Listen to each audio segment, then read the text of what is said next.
we're having a little conflict with noise from the table at the back. Darren and company, try to keep the conversation at a low level while you're doing your registration. Thank you very much. Right. Now, your moderator for the evening is the most honorable Wilshire, known to you and the rest of the country and perhaps the rest of the world as Red Plastic Bag, or as he always corrects me, the bag. Your three MPs for the evening are here as well. Dr. Brown, Mr. a moment of age, Mr. Weir, and of course, Ms. McConney. Now, the Attorney General is sitting also up front, and as the evening progresses, a number of other members of Cabinet will join us. I hope I've not missed any member of Cabinet. Now, just want to make sure we get this right. From about 2 this afternoon, Prime Minister has been chairing a meeting relating to the planning of the official funeral for the Right Excellent Sir Garfield Sobers. So she is still at Ilara Court at this moment, and her team will alert me once she is on the road and on her way here. So I think you can also gather that it would be most inappropriate this evening if we started this event without a moment of tribute, a moment of respect at the passing of Sir Gary. So could we please do that now? Would you please hold everything and let's stand for a moment? Thank you.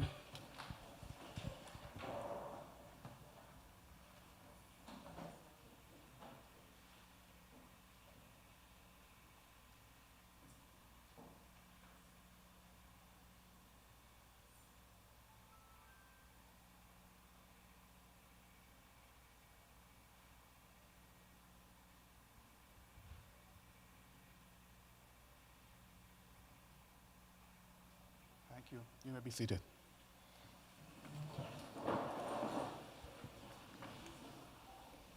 So, while the registration process goes on, and as we prepare to hand over to our guest moderator for the evening, I'll ask the team at the back, the technical team, to show us 2 short videos relating to the life and achievements of Sir Gary. My fellow Barbadians, friends of Barbados and lovers of cricket in every corner of the world, this is a solemn hour for our nation. It is with profound sadness that I now advise the people of Barbados, the region, and the wider cricketing world of the passing of the Right Excellent Sir Garfield St. Albans Sobers, our beloved Sir Gary. Across Barbados and across the world, we hold him with gratitude, with reverence, and with the tender sorrow that comes when a people have to say farewell to one of their greatest sons. Sir Garfield St. Albans Sobers, our Sir Gary, did not begin life among privilege or parade. He began in Walcott Avenue, Baylan, a boy of Barbados, shaped by family, community, loss, discipline, and faith. He traveled from Baylan to Kensington, from Kensington to Sabina Park, and onto the world stage, carrying his country, Barbados, carrying the West Indies, and carrying the Caribbean as a whole with distinction. Long before people spoke about the GOAT, the greatest of all time, the mighty Sparrow settled the debate in song. He asked, "Who is the greatest cricketer on earth or Mars?" Anyone can tell you it is the great Sir Garfield Sobers. Sir Gary is remembered as the greatest cricketer, the greatest all-rounder the world has ever seen. Not simply because of his records, but because he became the standard by which greatness would forever be measured. We remember the image of Sir Gary kneeling less than a mile from where he was born to receive his knighthood from Queen Elizabeth, knowing full well that his people had already crowned him in their hearts. For many years, Sir Gary was our only living national hero, though the world had already recognized him long before we in Barbados made it official. There is a story from Swansea in 1968 that still feels larger than sport. On the fifth ball of that immortal over, Roger Davis held the catch. Then the momentum carried him beyond the rope. The boundary itself could not contain Sir Gary. That was his life. Every innings, however great, must at some point come to a close. The finest innings do not end in silence. They end with the whole ground rising and with a grateful people saying, thank you, and yes, we love you. I had the opportunity to speak to his children, and I therefore publicly now say that on behalf of the government and people of Barbados, I extend my deepest condolences to them, to Matthew, to Daniel, to Genevieve, and to his stepchildren, Stuart and Tricia, children of Sir Gary's long-standing partner, Jackie White, who predeceased him. To his grandchildren, we say we are so sorry, especially Gabriel, who lived with him. I also extend our condolences to his former wife, the mother of his children, Prue, and to his younger brother, Cecil, who we all know as Saul, and to his wider family and loved ones, friends, cricket lovers, cricketers, admirers across Barbados, the Caribbean, and the world. The government of Barbados has declared today, July 17th, a day of national mourning. There will also be a day of national mourning on the day of the internment of Sir Garfield Sobers. On these 2 days, there will be no official functions. The flag will be immediately flown at half-staff and will remain so until the interment of Sir Gary. Further information regarding the place and date of the state funeral and all other arrangements will be provided by Senator Lisa Cummins, who has been given the responsibility of coordinating the funeral with Cabinet Office and the Barbados Defence Force. Sir Gary, Barbados stands for you. The West Indies stands for you. The world stands for you. For an innings that was so well played, Sir Gary. So well played. We will always love you. He was cricket's favourite cricketer. Sir Garfield Sobers, one of the greatest to have played the game, has passed away aged 89 at his home in Barbados. The West Indies icon is widely regarded as the game's best all-rounder, who inspired a generation in the Caribbean and the cricketing world. Batsman, bowler, gentleman. He knew how great he was, but he never told anyone. Loved life, loved sport, loved cricket. The ultimate all-rounder, mastering all three arts of the game. Could beat you anywhere. He could win you a game with bat, ball or in the field. Born in Barbados, he made his West Indies debut aged just 17. He played 93 tests, averaging almost 58 with the bat and 34 with the ball. Sobers transcended the often fractured national boundaries of the Caribbean island states. West Indies cricket releasing a statement. A great innings has come to an end. In our hearts now and forever. He paved the way for what would become the Windies' dominant era. And then you have to have something that you can look back on and say, okay, these people did this, let me see if I can carry on the story. Sobers is carved into the very history of the game. He was the first man recorded to hit 6 sixes in an over, playing for Nottinghamshire in 1968. 6 on the trot. Was by Lord Constantine, who said if you hit the ball in the air, there's no fielders up there.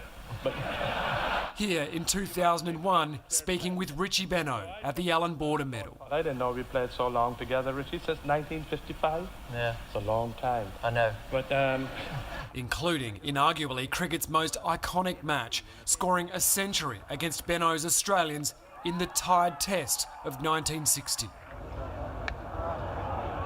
It's a long time since Beno has been punished like this. And I don't think that there'll ever be another Test series in the history of cricket that was like that series. Gary, thank you very much. It's wonderful to see you here. And you know you're pretty good when you're one of Sir Donald Bradman's favourites. By the greatest all-round cricketer who ever lived. I hope that it will prove an inspiration not only for today, but for generations yet unborn. A guy who would have thrived today. T20 cricket would have been right up his alley. Edward Godfrey, 9 News.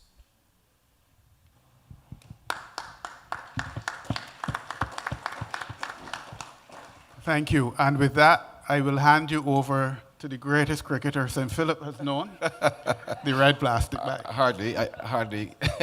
I played a bit, but not good. Good evening to members of government, members of the public service who are here. Welcome to the beautiful parish of St. Philip. We've had St. George and St. Peter, and it's getting more and more exciting. I expect this evening to be one exciting evening of ideas. We criticize a lot, and I will know about criticizing government in song. But I think that we also need to bring solutions, bring ideas, and this is an opportunity for the public to speak. And you know, the reality is that you, the people, you are the country's greatest resource. A forum like this is really tapping into this resource. And we expect you this evening to come and bring your wonderful ideas so that we can help shape the future of Barbados. Remember the parable of the mustard seed? Smallest seed, and grow a very big tree for birds to perch on. So your idea you may think your idea is small, but it can grow into something big. So, with that said, we're going to start the forum this evening, and just want to say to you that in the interest of time, I expect you to keep it very concise and clear, because we need to get out of here by a certain time. First person up this evening is Betty Lynn Eswick.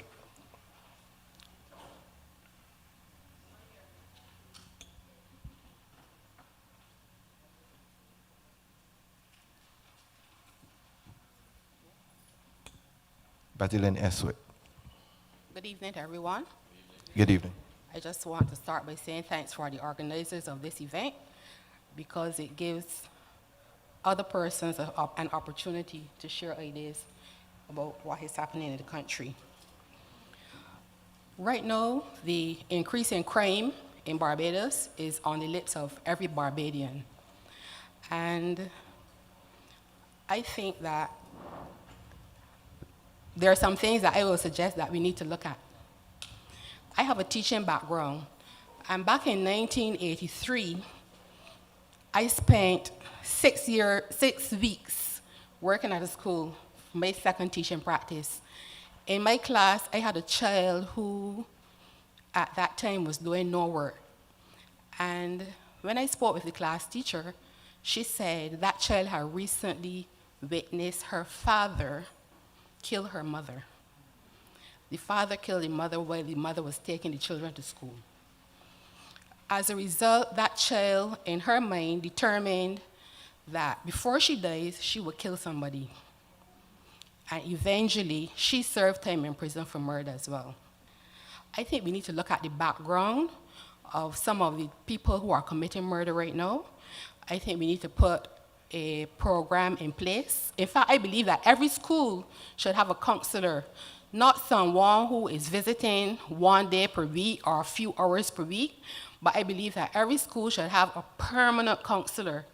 And the children of these murder victims, the troubled children, the ones who are abused by adults, should be followed by the counselor and should be given the support that would be necessary. If every person out there who commits murder now has the same thinking of that girl back then, you know the problems that we will continue to have. So I think it is worth looking at. It is not too late, and don't just let us say, yes, it's a good idea, and do nothing about it. Secondly, I think we are talking a lot about, well, not a lot, because I haven't heard a lot about it recently. We talk about giving every child free breakfast from September, I think that's a joke. I believe the teachers are the ones who know the needy children. There are currently breakfast programs in place, maybe not in every school, but I believe that we should support the breakfast programs that are there already, because the teachers are the ones who know the needy children, not the politicians.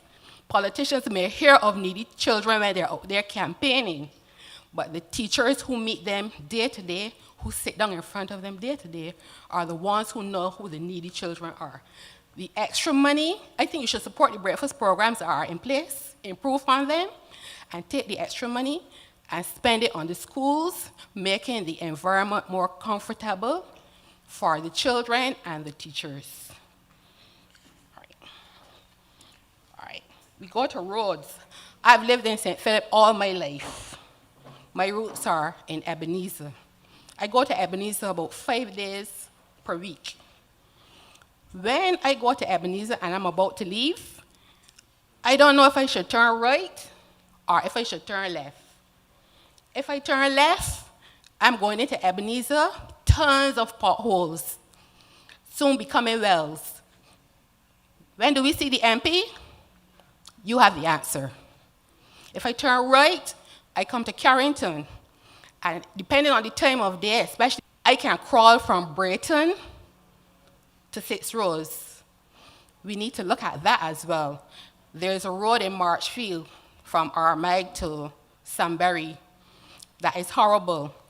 So if you care for your vehicle, you will not attempt turning off to go on that road. There's a road from Train Road, which I believe can be developed, and you can work on that road from Train Road to 4 Square, which will give people another option to bypass 6 Rose. And if I move closer home to where I live in Mangrove, 88. I don't know if the MP knows the road that is called Mangrove Yard Gap. People believe I live in a cart road, and I don't think that I deserve to be living in a cart road. I think my road deserves some treatment, just like all the other roads out there. So Mangrove Yard Gap, we've reached out to the workers at 6 Rose, MTW, nothing has happened. We need a water main in that gap. I wrote to Barbados Water Authority about 20 years ago. A supervisor came, wasted my time, driving up and down the gap, a lot of pretty talk, nothing has happened. I think it's time that we get some action. All right, we talk about tourism being our business, and we say, let's play our part. Are we really playing our part? I live in St. Philip, and recently I attended a function on the grounds of the St. Philip Lighthouse. I attended the event last year, July as well. I think the lighthouse needs urgent attention, place of interest, not some place that I would feel proud taking visitors, because I think it's looking rusty and old, and some work needs to be done. Back in 2010, I know the parish ambassadors made a suggestion asking for the lighthouse to be refurbished. This is 2026, nothing has happened. What do we do with the ideas when we get them? Put them in a file, push them in the drawer. Nothing happens. It's about time that we pull out the files, or not put them in the file, not put them in the cabinet, and start giving us some action. So for the lighthouse, I think we can refurbish the lighthouse, create a safe space, because people at my age, well, I can say for myself, everything happens at botanical gardens. I am not interested in botanical gardens. I want a safe space for people, my friends in my age group. We can go to the lighthouse, we can sit down in the park, create it as a park, put park benches, make it comfortable, and we can stay in St. Philip while all the other people go to botanical gardens. I don't want to be downtown, and I have to be looking back to see if a man is going to run with a gun, and I have to run and fall down. Leave me in St. Philip. Yes. And while we are in St. Philip, I think we should, with all the activity that is going on all of the activity that's going on here in Six Roads. If you drive up and down, you will see all of the work that is going on and developing Six Roads. I believe that it's time we name Six Roads as our fifth town. Right? Yeah. Put the ideas out there, have a competition, let persons make recommendations for the name, and I would suggest that we keep Six Roads as part of the name, whatever it is. But we have a lot of activity going on here, so we don't need to go downtown that often. Leave us alone in St. Philip.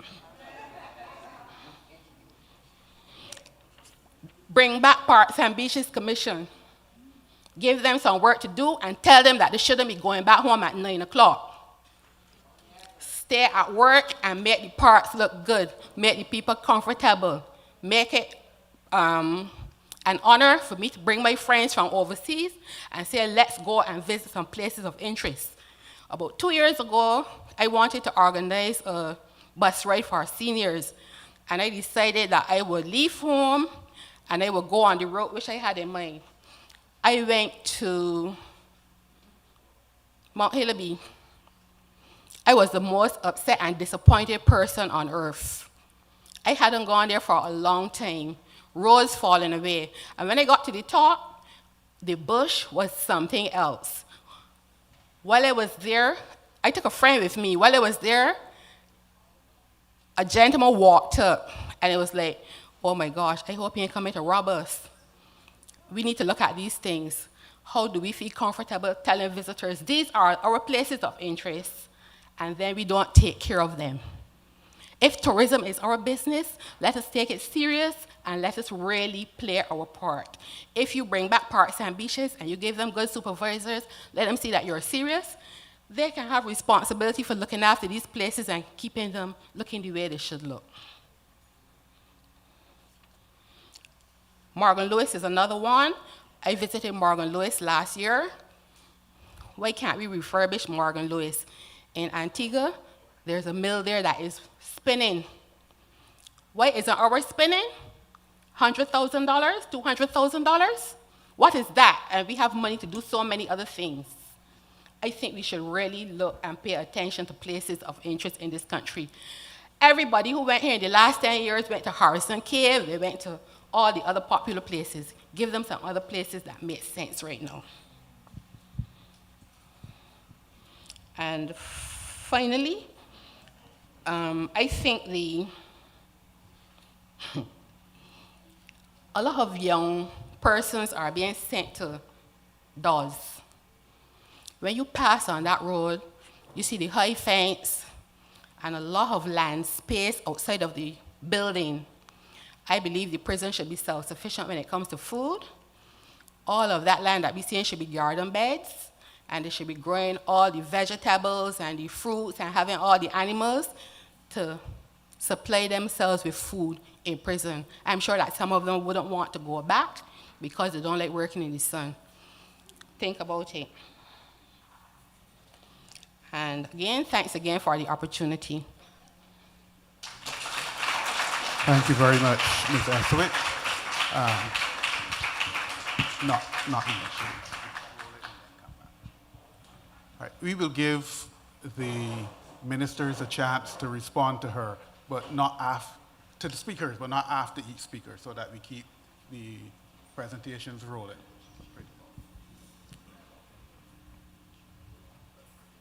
Yeah, there's a lot to chew on there. The next person up, thank you for your contribution, Ms. Eswick. Scarlett Jones.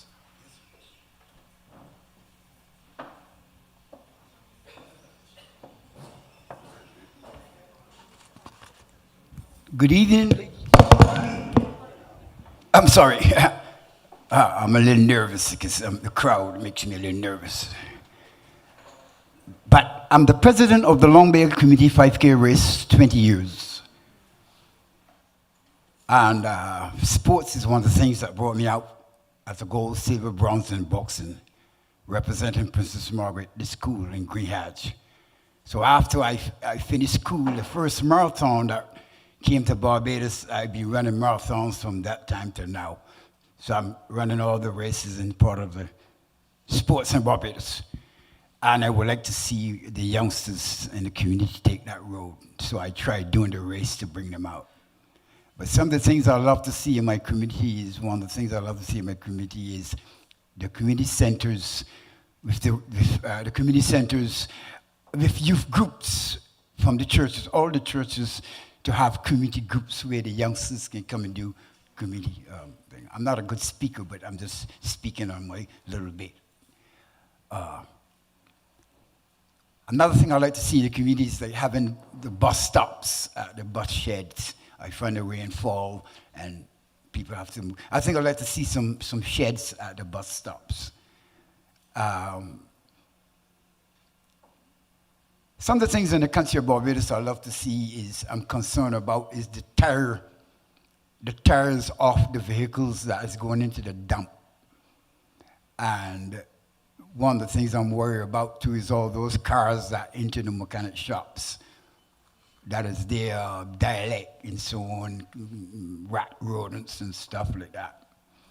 I'm concerned about if the rain falls and the dump where the vehicles goes and the rain go through and the chemicals from the vehicle goes into the water system. I'm looking at that could be very dangerous too also. Agriculture. I would love to see all the land that gone back into these hardwood trees return back to sugarcane. I would love to see sugarcane industry return back to Barbados. We have what we call the best cotton in the world. What about the best cotton that we have? We don't produce that. We can also cut back on import by encouraging the farmers to do a lot more production for import and so on. Tourism I think the prices of tourism are a bit high. If you could drop the price and encourage more people to come into Barbados, they only could spend a week when they could come spend 2 or 3 weeks.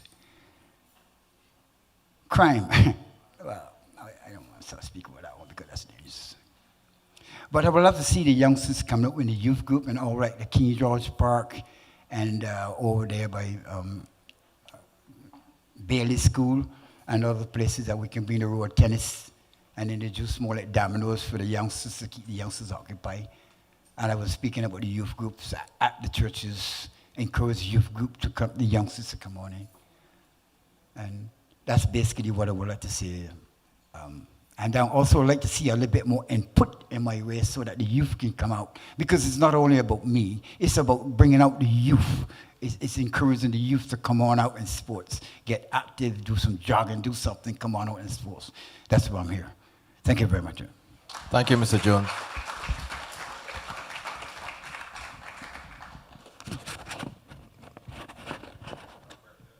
Thank you, sir, for your contribution. Next person up, let me make sure I get this name correct. Margaret Stobinski.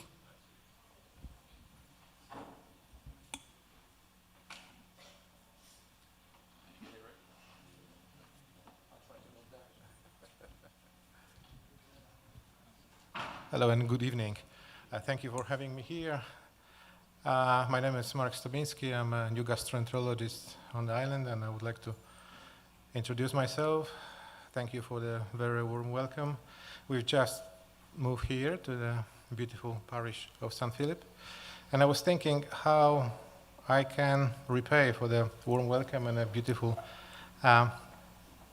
hospitality we experience in Barbados. And I started looking for prophylactic programs, and I cannot find any in Barbados. So I'll be like a biggest advocate for a colorectal cancer screening program in Barbados. There is not such thing.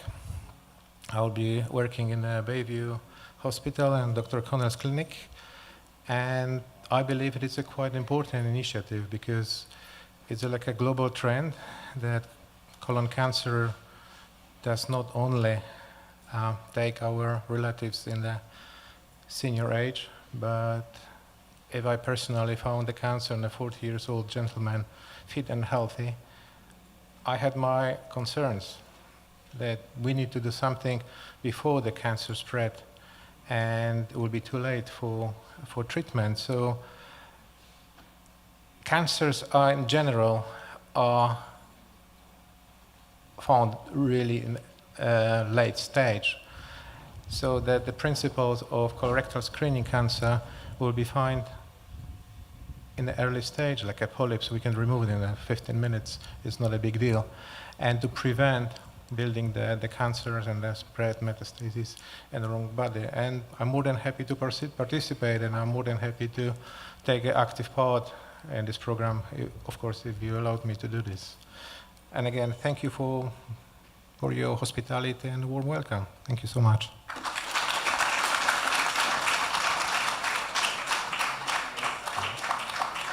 Thank you, Mr. Stubinsky. We'll make special note of that.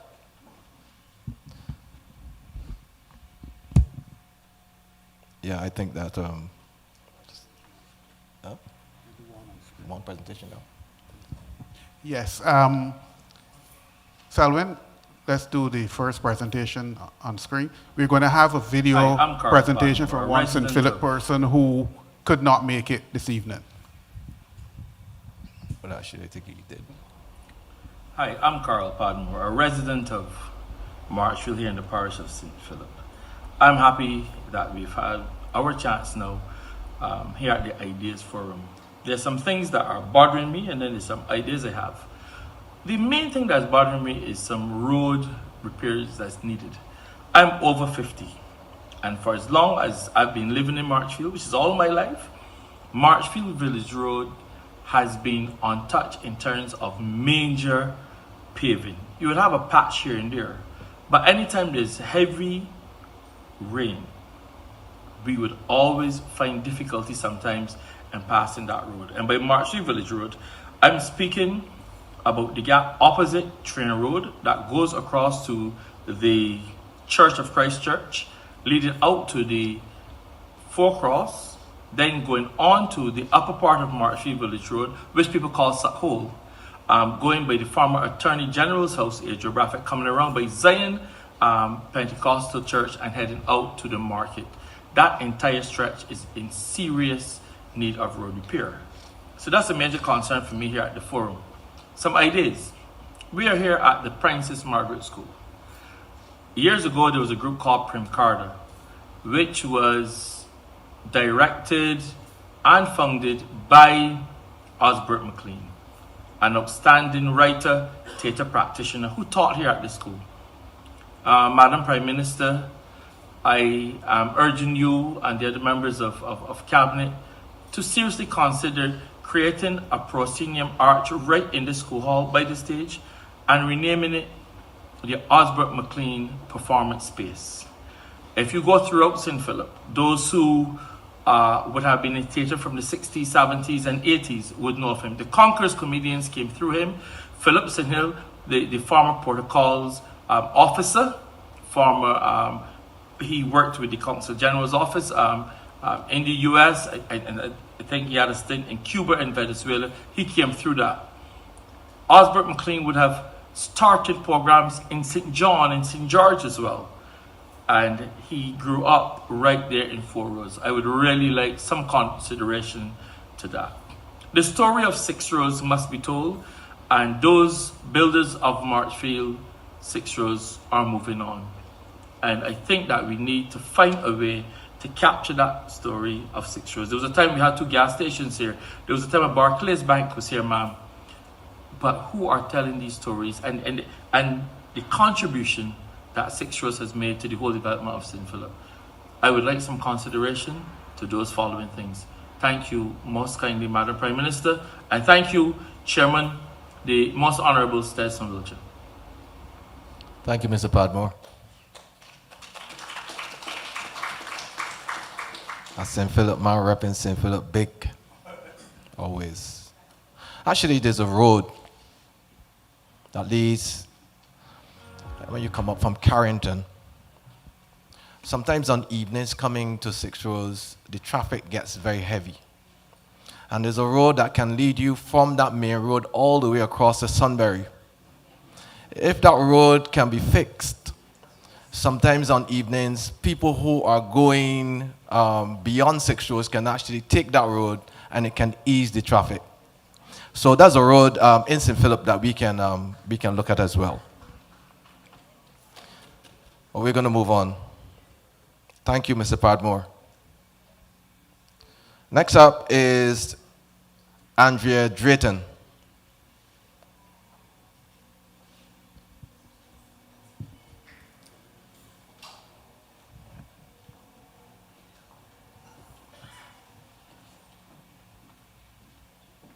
Good evening, everyone. My contribution is regarding street lighting from the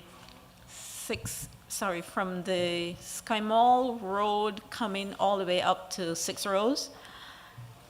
There are certain areas of that road that does not have any street lighting, especially where there is no housing. And I find it's very difficult to travel on that road because of not having any street lighting. Most of the time I have to go to the airport road to come home. And it would really be very helpful if we can have some kind of lighting on that stretch from Sky Mall all the way up to 6 Rows. My observation of the roundabout here, the Crawford roundabout in 6 Rows, is that whenever the rain falls, even if it is a light shower, we get water settling around the roundabout, and it causes motorists to have to be on the left side of the roundabout only. So linking in with the others who spoke about roads, I would like to suggest that if the farm road could be repaved, that also would help cut the congestion at 6 Rows, where you find a lot of traffic is heavy coming into 6 Rows from Congo Road. And if that farm road is well paved, right now it is horrible to drive on that road. So I'm thinking if farm road could be paved, it would help with the amount of traffic that is coming into 6 Rows via Congo Road, so that persons can also come into 6 Rows from the farm road, from the diversion of over by Bishop Bush. That's my contribution. Thank you very much, Ms. Drayton. And given the number of comments we've had so far in relation to MTW, we'll let the technocrats from MTW do an intervention at this time. And also, while I have the mic, please let me take this opportunity to welcome Mr. Peter Thompson, the new CEO of the Barbados Water Authority, to his first Ideas Forum. Depending on which parish you're in, Ideas Forum can be a tough one for the CEO of the Water Authority, but I think St. Philip will be easy on you tonight.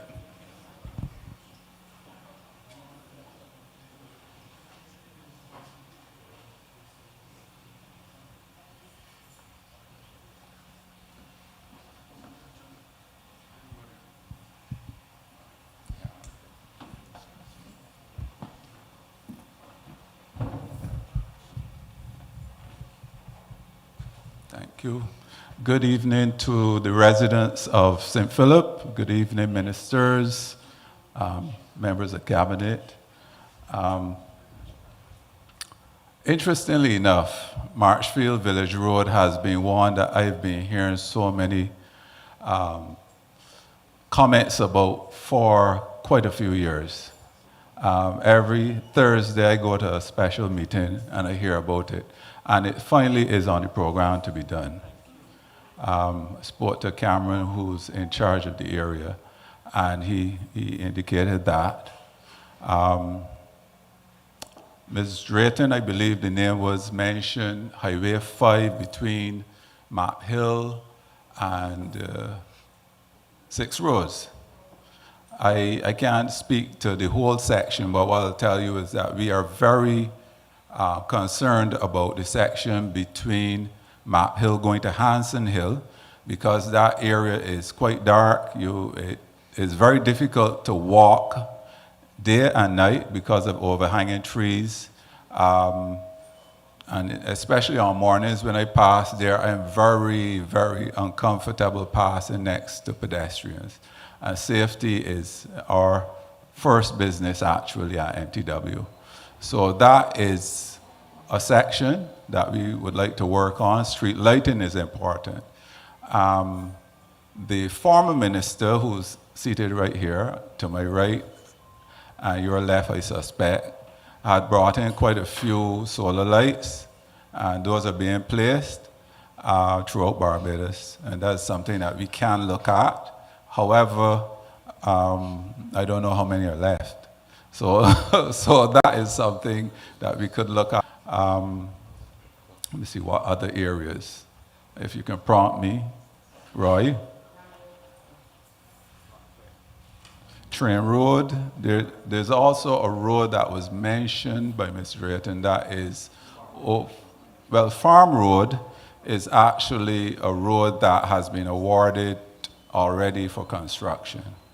I have been reviewing designs for that, and we are in the final stages of the design process, and I expect that within another few weeks we'll be starting on Farm Road. Interestingly enough, BWA has started work out there, and only last week I had to indicate, well, we had to pass on the drawings that we have to BWA to ensure that we have proper communication between MTW and BWA to ensure that there are no conflicts. And once that is done, they can start back. I don't see anything right now from my eye, but others will be looking at it with more discerning eyes over the next few days. Somebody mentioned the road from the main road coming up from Carrington, going across to Sunbury. That road is horrible. I am not sure if that's on the program. It's something that we'll look at. I pass on it every now and then when I don't have a choice. But really and truly, my car, I change the shocks every year. I can't, I have to be honest. It is? Thank you. I will check on that to make sure. It is a public road. It's a horrible road. And then there's a train line road as well. I have to check that as well. That's it? Yeah, Thank you. Thank you, sir.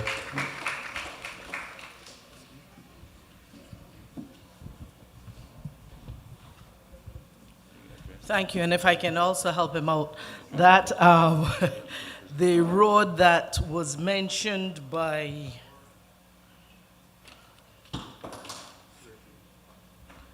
Mr. Padmore, I believe it is that road that goes through by where Kim does her food, that road has been put on the list. You would notice that we put a temporary fix there, and that is only temporary. It now has to be done more permanently.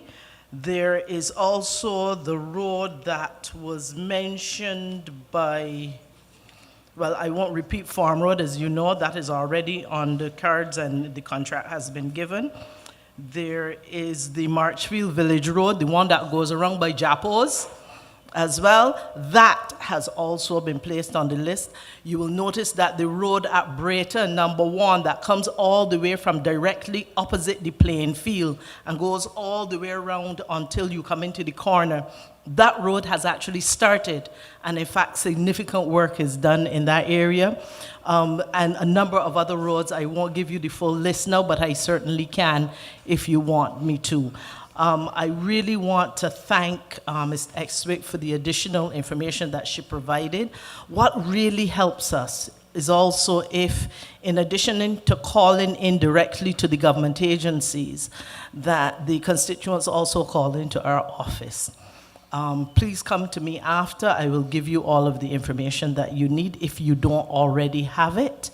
And you would recognize then that what we do is we put the full list together, which is submitted to MTW, and that way we're able to track, as opposed to one person calling, we don't know who called for what. So what we do is we compile the full list and we submit it comprehensively. So thank you so much for bringing some of those to our attention, and we appreciate the fact that you have been patient with us as Barbados continues to do the myriad numbers of roads that we have to do across the country. Thank you. Thank you, Minister.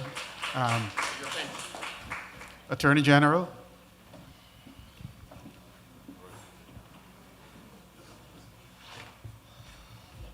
Good night, St. Philip. Just to address some of the concerns by the first speaker. She indicated that she's concerned about the deviant youth, some of whom have backstories that people don't necessarily know, and that the government needs to have a program to try to understand where they're coming from and help them. So you'll be pleased to know we do a lot of background checking on the young people who are in the system. But about to be rolled out, the legislation is coming in the shortest possible time. The program has been developed. It's a diversion program that's being handled by the Barbados Defense Force. So it will identify those children who are not yet in conflict with the law. So we have a lot of programs that deal with children who come into conflict with the law. This one is aimed at identifying children who might be heading in the wrong direction but haven't gotten there yet. It's going to allow certain stakeholders, I think the Chief Education Officer, Director SEA, to identify children for a residential program that's being managed by the BDF. So you're going to come out, you're going to go into a residential program, you can be taught civic, citizenship, certain vocational skills, you do your schoolwork as well. You try to get the parents' consent for the release of the child. A parent can consent for the child to go in. If it is a case where the parent is not consenting, but they really believe that this child needs to be diverted into a structured program, then the official can make the application to the court. It's a brand new program, but it is aimed at exactly what you said, recognizing people who have a backstory, recognizing people who are not yet in the system and who have not run afoul of the law, and trying to catch them and help them and steer them in a direction so they don't ever come into conflict with the law. So I'm glad you raised that, because we're actively doing that, and that's a program that's going to be rolled out very, very, very shortly. Now, the other thing you mentioned in relation to the prison, so just by explanation, you said there's that area in front of the prison that you think should be planted. That area is specifically not planted. The prison is largely self-sufficient in most of its crops and its proteins. So people will not know because you can't see. But the prison has a sheep farm, the prison has a thriving chicken farm, and they've now built 2 extra large chicken pens. They actually have fish farming in the prison, they have rabbit farming. So the prison is largely self-sufficient in its proteins especially, and also its ground provisions and veg. You won't know that because you can't see it. The area that you see there at the front of the prison is a buffer area. That is right next to the road. You can't have inmates work in that area because anybody could pass and throw something over for them. So that area is deliberately not farmed and buffered. But we have adequate, I say we, I'm no longer the minister for that. But the prison has a massive farming program, and the government is putting a lot more into it to develop it further. So that is going on behind the scenes that you can't see, but I'm glad you raised it so it can give you some level of comfort where that is concerned. With respect to what you raised in relation to certain historical sites and other places of interest, I'm with you 100%. I'm with you 100%. I have a particular affinity for that lighthouse, Ragged Point Lighthouse. I think it is one of the most beautiful sites in Barbados. When you go on the protruding and you look and you can see the cliffs and the scenery on the left, the other stuff on the right. Interesting. You all streaming this? I once had planned the most romantic picnic there, and I came and I put down the blanket and I had the wine and food and everything, and all was going well until somebody got bitten by a centipede. Right?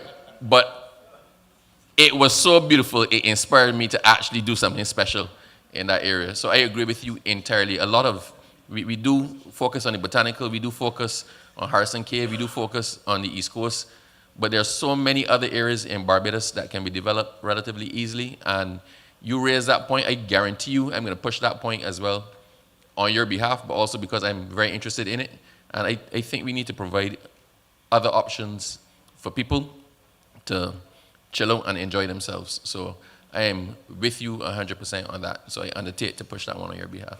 All right, thank you. Education. Mr. Blackman.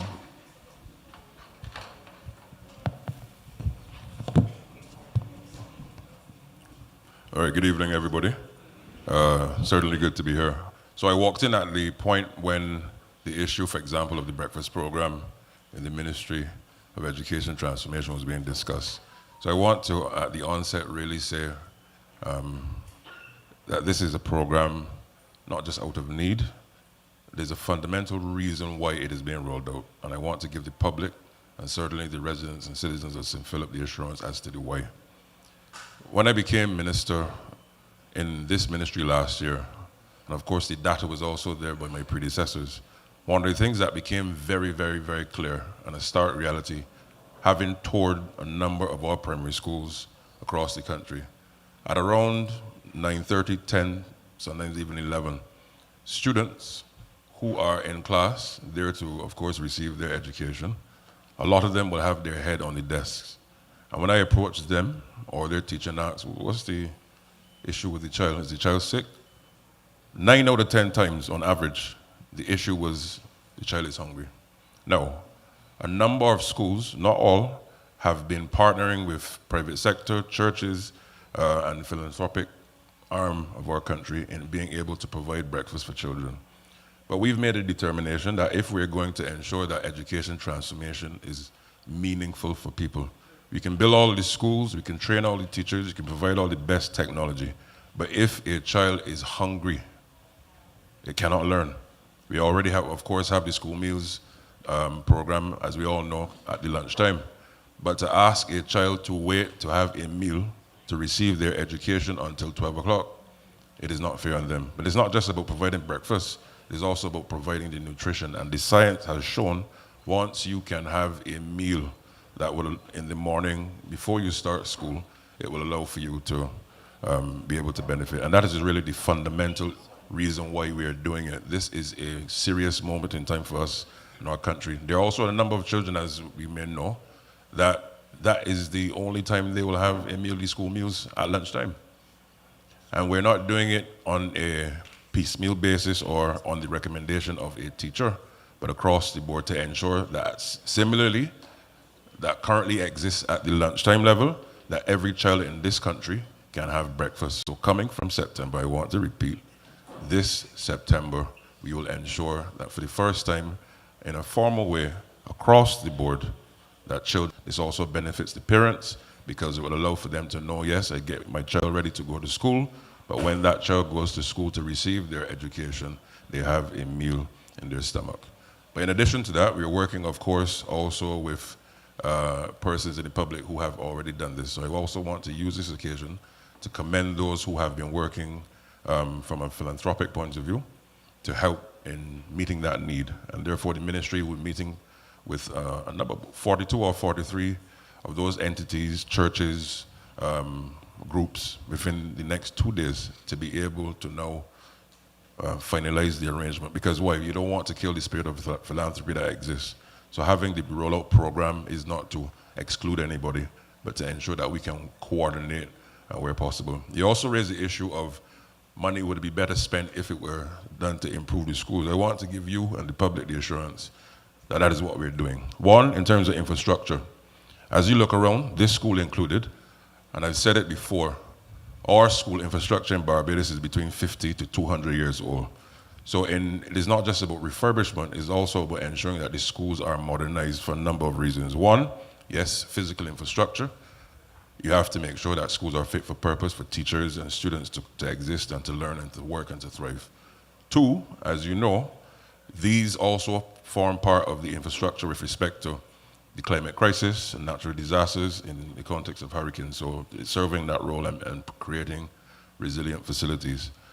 But 3, and importantly, new modes of education require that our facilities are modernized in the way of how we learn. We grew up in an era, and it still exists up to a certain point, where there is a square classroom with a teacher at the front and students sitting in columns and rows. That form of delivery of teaching education is now a thing that we must move away from based on the science and the data and also global standards. If we are to prepare our students for the world, we have to do it in different ways. And therefore, the infrastructure changes that you're seeing is also to reflect that reality.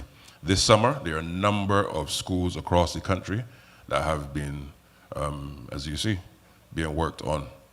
And the purpose of that is that we've rolled out a very aggressive and deliberate strategy to make sure that we can now put these schools into a position that are modern, fit for purpose, and that would allow for our teachers.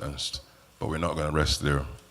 This year, we took a decision to close a number of schools after the common entrance to be able to go in and to do some heavy lifting and to really fix those schools.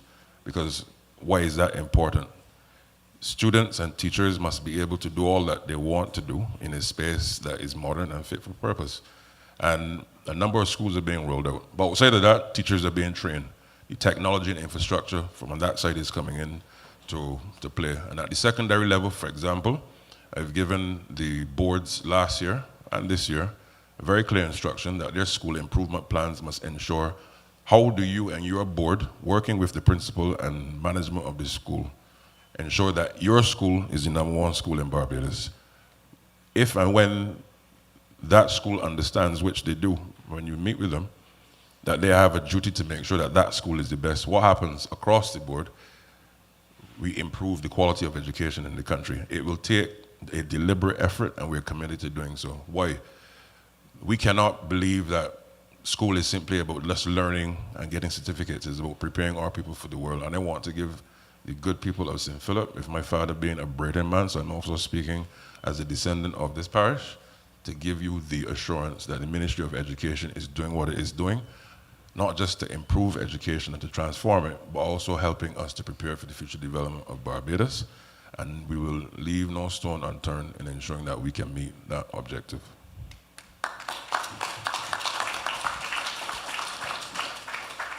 Thank you, Minister Blackman. We're going to move on. Andrea Drayton.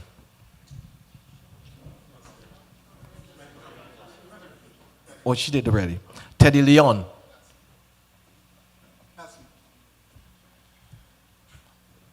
Hi, good evening, everyone. Good evening, Deputy Prime Minister, Attorney General, ministers, member of the panel, everyone in attendance online and in person. My name is Teddy Leon, and I am the founder of EduConnect. I believe that one of the opportunities before Barbados is to move from simply adopting technology and to begin intentionally building digital infrastructure that is built for Barbados by Barbadians. Across many sectors, there are local innovators that are building solutions that understand our unique challenges. It could be in public service, education, health, etc. And the question is, how do we create pathways for these solutions to move from ideas and pilots into systems that can benefit the entire country? One example is our startup called EduConnect, which is a homegrown platform designed to improve communication between schools and families while reducing the administrative burdens on educators and creating a more connected and education ecosystem. So pretty much what the app does, it allows the school to connect with parents in real time. You press a button, the app will connect to one parent, one class, one school, or the entire island, just one press of a button. The phone is going to pick up the phone, call you whether or not you have data, you're going to receive the message. And as we deconstructed and reconstructed through our pilots at several schools across the island, we have seen opportunities to transform processes that typically took days. We're doing them in as little as 2 hours, right? And this is allowing educators to focus more time on what really truly matters, which is the students, instead of administrative tasks. So my idea is that Barbados should explore a stronger partnership model between government, and local innovators, where promising solutions can be protected, tested, refined, and scaled to solve national problems. So as we discuss being craftsmen of our fate, I believe part of shaping our future is ensuring that Barbadians are not only users of technology, but also creators of the systems that will define our future. Thank you very much. Mr. Leon, don't run. You have two former ministers of education and the current Minister of Education Transformation. Are any of them aware of your app and its engagement? Oh yes, Minister Blackman is aware of it. I think he's quite thrilled and impressed by what we've been able to produce as a local technology company, and he's a strong advocate for the app. So I don't need to tell you then to make a formal presentation in writing for the authorities. They are aware. Yeah, they are aware. So you don't need to do that. Yeah, we're at discussion stages, yes. Just want to be sure. Thank you so much. Thank you. Interesting. Francis Eiffel.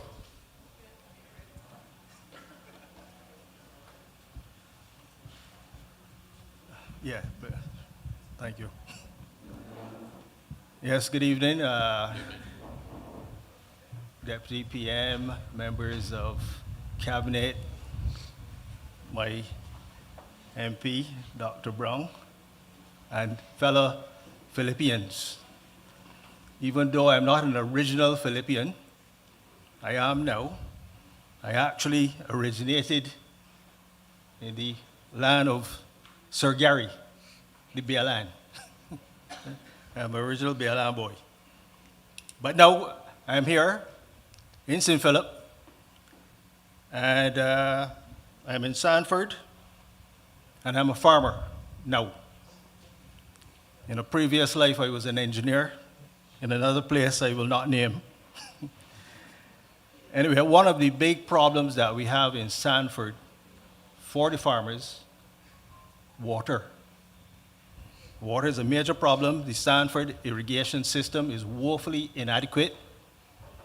And I've spoken on the matter before.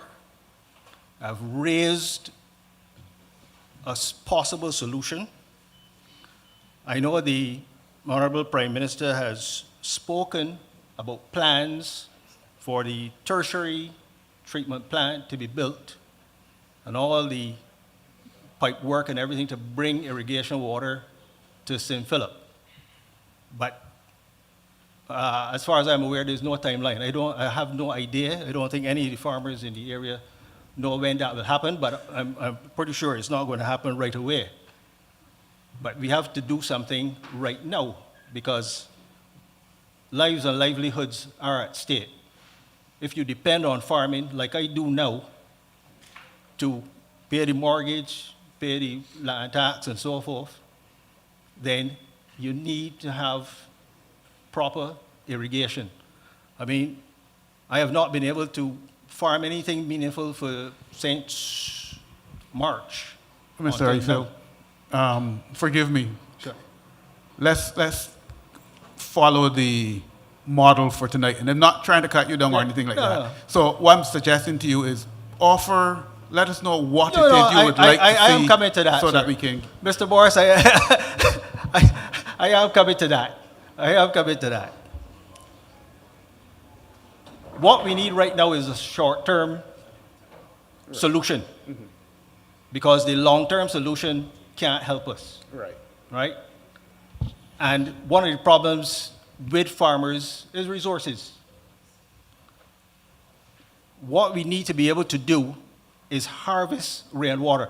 Not a lot of rain, understood, but whatever little bit we can harvest would be of great help. But of course, you need to store it.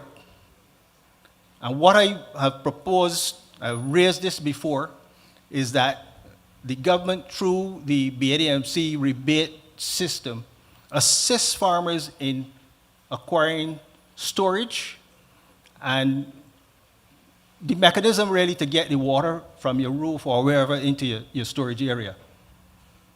Now, the usual model with the rebate system is that you spend the money up front and then several months before you can get a situation where you know what the farmers need. You know the importance of agriculture to Barbados. Let us put the money up front, give the rebates up front, so it will help the farmer, because it's a lot easier to pay half of something than have to pay the whole of something and then get back half.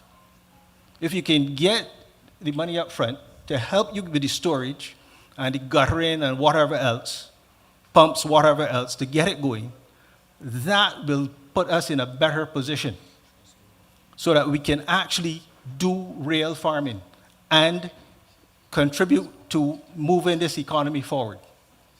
So that is my suggestion. I made this suggestion before, but I have not heard anything back if people have taken it as a good idea, something that we should look at, but I think it is something that we must look at. Forgive me for interrupting you again, because it is an interesting point and it is an important point. So rather than having a monologue, I think we are at the point where we can have an exchange. The new CEO of the Water Authority is here. I'm not sure how much that will fall under his jurisdiction. The former minister is here. And, pardon? Minister of Agriculture, correct.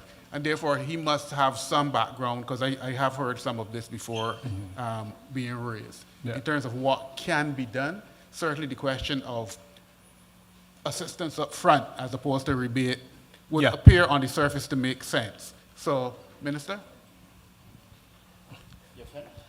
Well, on that particular topic, merely, I mean, the resources I don't have, I was not as fortunate as some people in my former career who got a good handout, that they had resources to do things. I wish somehow I could get some of that, but I am still hoping and praying. Keep your fingers crossed. Keep your fingers crossed. But I have one other thing to raise with the farming again, because after you've gotten over the issue of all the water and stuff like that, when you actually get to grow stuff, then what you face are gluts 1 minute, scarcity another minute. So sometimes you get a good crop, but then you have nowhere to sell it because everybody got the same thing. Many years ago, there was extension officers used to come around and actually ask farmers what they were growing. We got all this technology now and stuff like that, and all these apps and everything. And I think that, we should know what the country needs, who can produce what, in what quantities, when, so that we can avoid these situations where we have these gluts and scarcities. Make a more even playing field and make it better for everybody. Farmers can make money, persons can get the vegetables and everything at a good price throughout the year. And I think that all it needs is the proper logistics. I don't see a lot of extension officers around now coming out to farmers like they do before. If it is a manpower issue, then you may be able to get the help of some of the farmers themselves to help coordinate, find out who's doing what, who has what capability and stuff like that. Isn't there, again, from your perspective as a farmer, isn't there, or do you see any prospects for a digital solution? I know extension officers have multiple services that they offer to farmers, but in terms of being able to capture what is planted, when it will be available for harvest, and coordinating that, can't that be a digital solution? Yes, it can be. And I think I heard there was some work towards that with the new Minister of Agriculture, but I haven't seen it in action. But the data is there, and it can be put in some kind of forum that people know exactly what can be done, what is needed, when it is needed, so we don't basically be, spitting top in mud. Yeah. Okay, thank you. Thank you, thank you. Mr. Weir.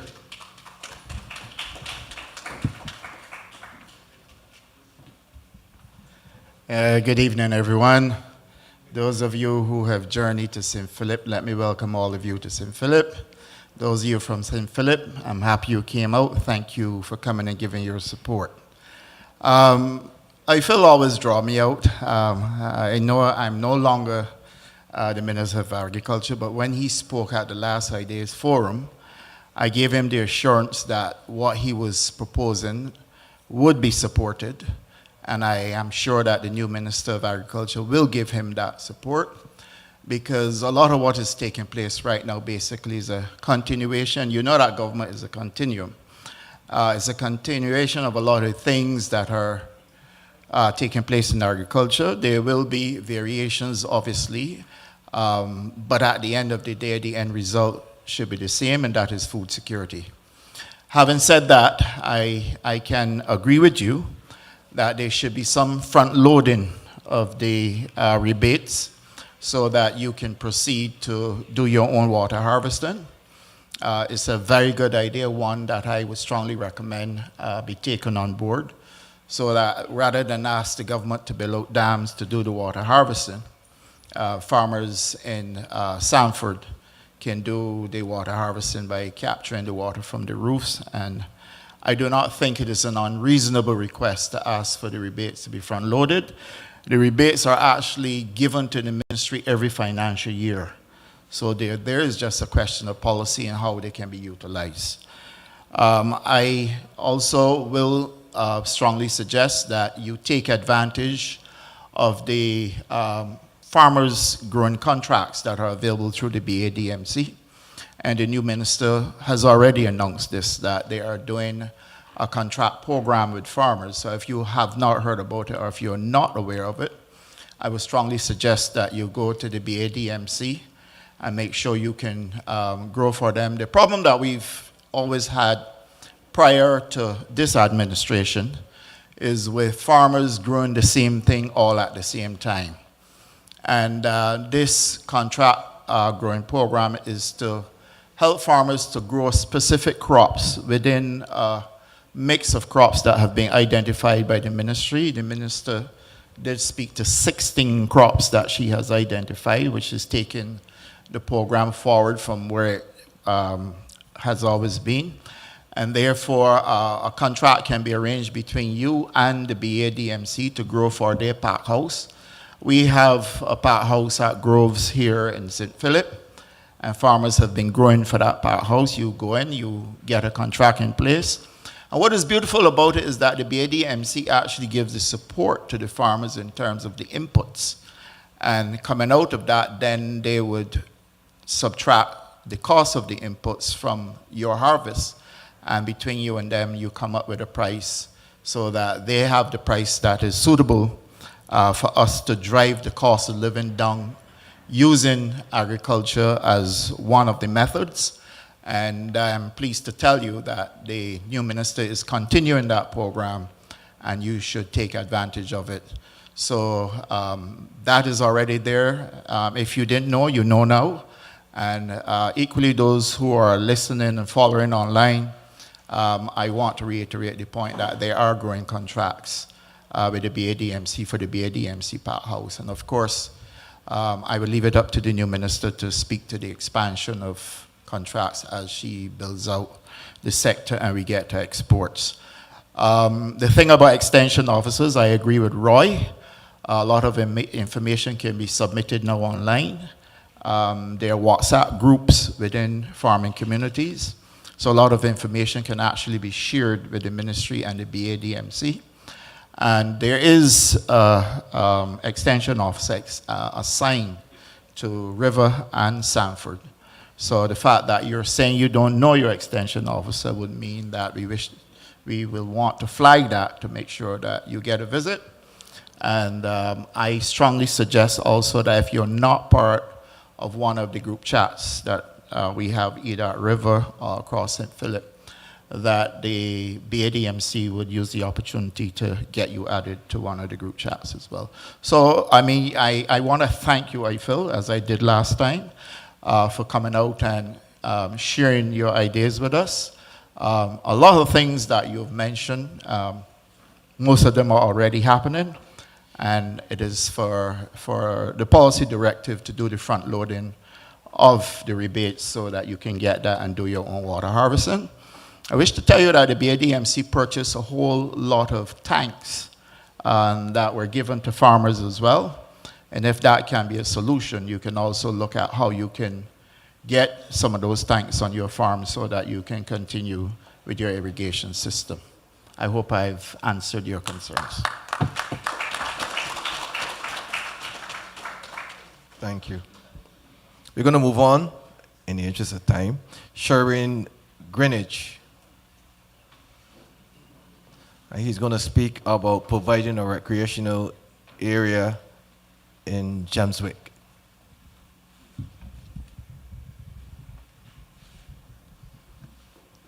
Good evening, Deputy PM, members of Cabinet, people of St. Philip. I live in Jamswick, and unfortunately, I have some youngsters who are currently residing outdoors, very talented individuals, who previously would have used a field to hone their skills in football and cricket. Also, we have some senior persons like myself, some in the audience here, who try to keep active on evenings and morning, but have to compete with traffic as they walk around the Jamswick area. My proposal is for the use of a piece of land which currently resides in Jamswick, which was used previously, and I'm told for over 25 years they've been trying to get this piece of property to have a recreational center on it. My proposal is for the Jamswick Community Recreation and Wellness Center. This would allow for a pavilion, a proper playing field, also an indoor or outdoor gym, and a walking or jogging track. This would allow those young persons who are talented, who some of them have lost the opportunity to represent Barbados, but so we have some youngsters now currently with talent who will seize the opportunity to be able to have a recreational center available to them. It also provides an opportunity for youth development, where young persons can now come together as a group and have a meeting place where they can meet. It also provides an opportunity as a disaster resource center. Often, unfortunately, we need to share, and some they have areas where we want to, especially with hurricanes, and recently we had in St. Philip, and especially in Jamswick, where we had some houses damaged, where you see the opportunity where you can relate and share information to those individuals. So my proposal is that hopefully we can get what have been asked for. My MP has been asking for this for over, I think, 2018, when we had our town hall meeting in Jamswick. Persons brought that to his attention, and repeatedly, and when this forum came up, only 2 days ago I was reminded, as one of the advocates for Jamswick area, what about the community center, what about the playing field at Jamswick? Gem Stars, and we have Jim Brown here, who is one of the persons who've been with Gem Stars for over 20 years. Gem Stars Cricket Club, Netball Club, Football Club, utilize that field for a period of time. It's no longer available to them. So we have young persons who are talented, who need opportunities. I'm hopeful that this can come from the drawers and be placed on the table for the Ministry of Sports. I know when I asked the MP repeatedly, he have told me he have had discussions with successive ministers of housing because the land needs to be acquired, and also successive ministers of sports. So hopefully we can get it budgeted. I know this year has passed, but probably next year, so we can have a start for the Jamswick Recreation and Community Center so that the young persons can have a place to hone their skills, and the older persons like me can have a place where we can walk in peace. Thank you. Okay, thank you very much. Thank you very much. I'm going to call on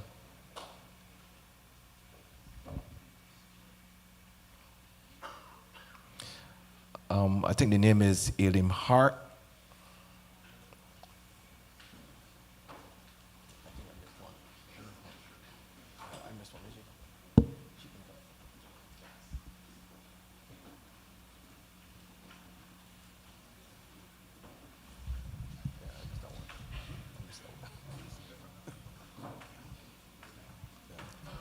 Good evening, everyone. My name is Alan Hart. I'm from Churchville, St. Philip, and I'm from Ghanaland. And the junction by the St. Philip Parish Church, it really needs looking at, and it's causing too much accidents from time I born, and this is 26 years. As Michael will know, and where I live, the road is really bad, and Michael will know, very, very terrible, even Miss Brown and Mr. Indar. So it's very, very terrible, and it really needs looking at. Thank you. Thank you.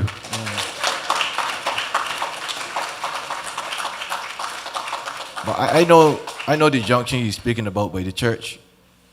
It can be fairly dangerous, and I think we really need to look at it. Quite a few accidents. I pass an accident there almost every week. We're going to move on to Shirley McLean.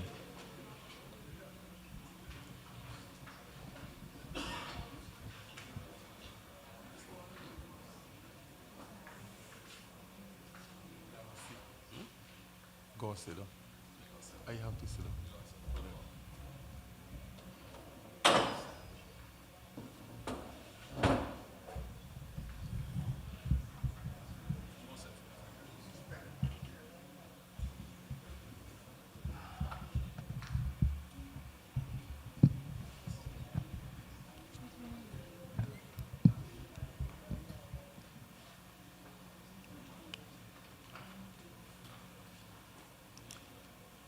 Good night. Honorable PM, Honorable Deputy Prime Minister, all other MPs, moderator, panel, good night, everybody. It's with great pleasure and pain that I'm here in the heart of St. Philip, the parish I so dearly love, to shake and expunge upon you some ideas and solutions that we have for St. Philip. Now, everything that is written on this book is on my phone, but it's on purpose that I have it in this book. Because I don't know who knows, but when you write something on paper, with pen to paper, it is more easily acceptable to your brain cells than typing it on a phone. And just in case that the electricity was off, how could I go on my phone? So it was purposefully done. Good. Get that out of the way.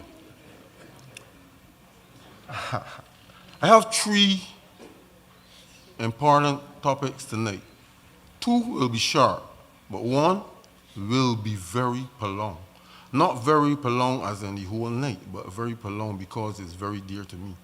The first one is Oldbury Woods.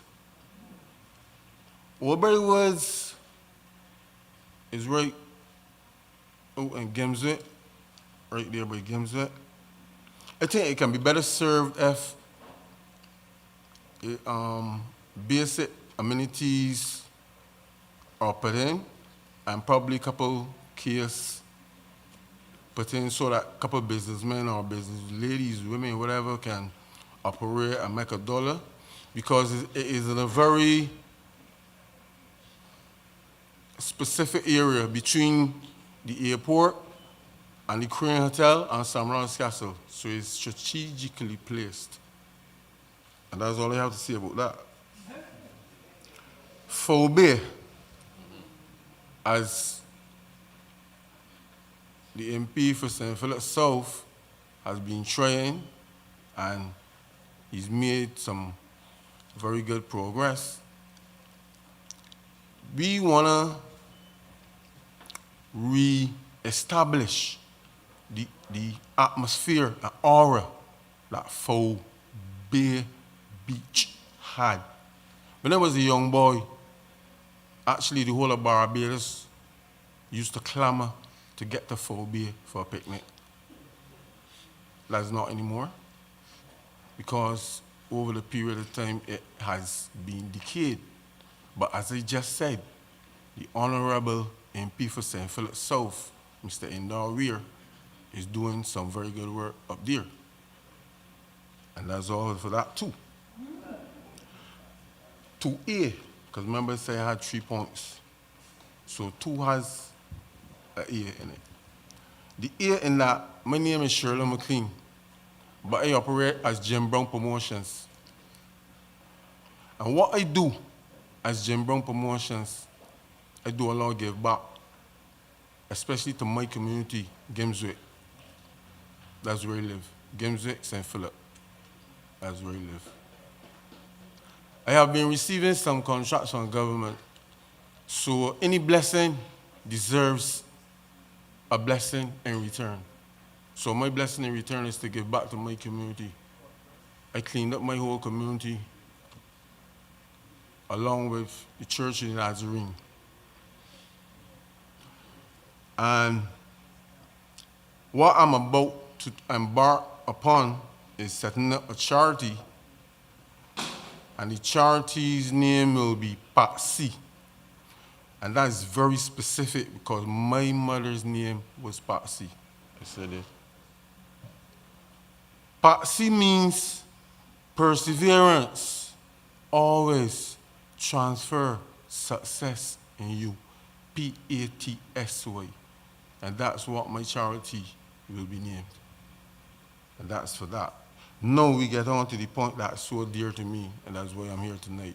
I'm here in pain because I'm actually in pain, but I'm here also in pleasure to know that I can bring this topic to a forum that will finally be heard and understood at a higher level. The pastor in Gimswick has been there before I was born. And I must salute, I give my condolences to the late excellent Sir Garfield Sobers, who, I don't know, a lot of you might not even know, played cricket on this said pastor. This said pastor, Gimswick playing field. Right? And he traveled from the BLN, all in BLN, and them times as a little boy and come up there and play cricket. So he was honing his skills all the time. And that transformed into the new generation and paved the way for Kaishona and Kaisia Knight to play cricket for the women's West Indies team. Just by knowing that and admiring that. Now, this playing field, as I said, was there before I born, but it was there before I born, but it's still actually kind of the same way. Now, I'm a very young man, 55 years of age, but 34 to 35 years of my life, I, Shirley McLean, have been trying my best, B-E-S-T, best, to have this pastor brought up to standard. And not only up to standard, but to have a pavilion there so that in times, because it can also be used as a resource center, because that's what all the pavilions probably can do, use for at this time. And from one administration to the next, because you know 34 years is a long time, so one administration can never be running things all that time. So from one administration to the next, one administration to the next, one sports minister to the next, at the Sports Council, one to the next. I don't know if anybody here knows a man named Roy Thompson. He's probably not there anymore. He's probably not there anymore. But this name is very significant because he was one of the chief technical officers. And me and him met at Gimswick Pastor over 27 years ago with plans for the pastor. The whole pastor done mark out. But yet, 27 years after, same position. Same position. Now, we had a club running years ago when I was a little boy. Harvey Tull and LB, all of them used to run this club.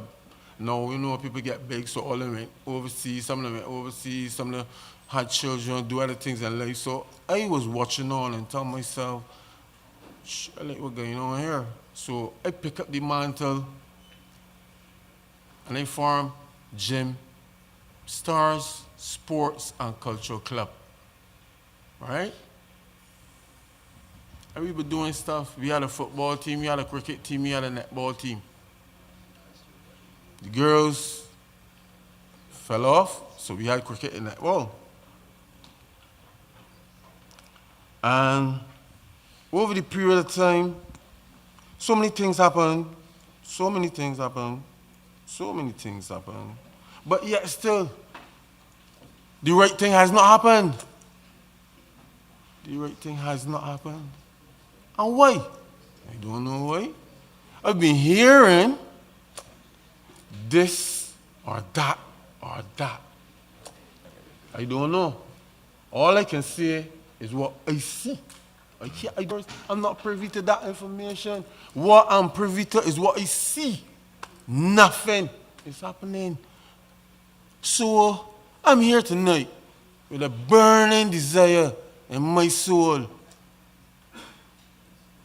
to know or to want to know when or if this field can be upgraded or will be upgraded, and can we please have a pavilion? Can we please? We have a lot of people, as Sherwin had mentioned before, walking in the neighborhood on mornings and evening too. But it would be more safer if they can walk on the pasture. Because last week, 2 German Shepherd dogs got away. So you know all the workers had to disperse. Yeah. Right? I have to speak about this.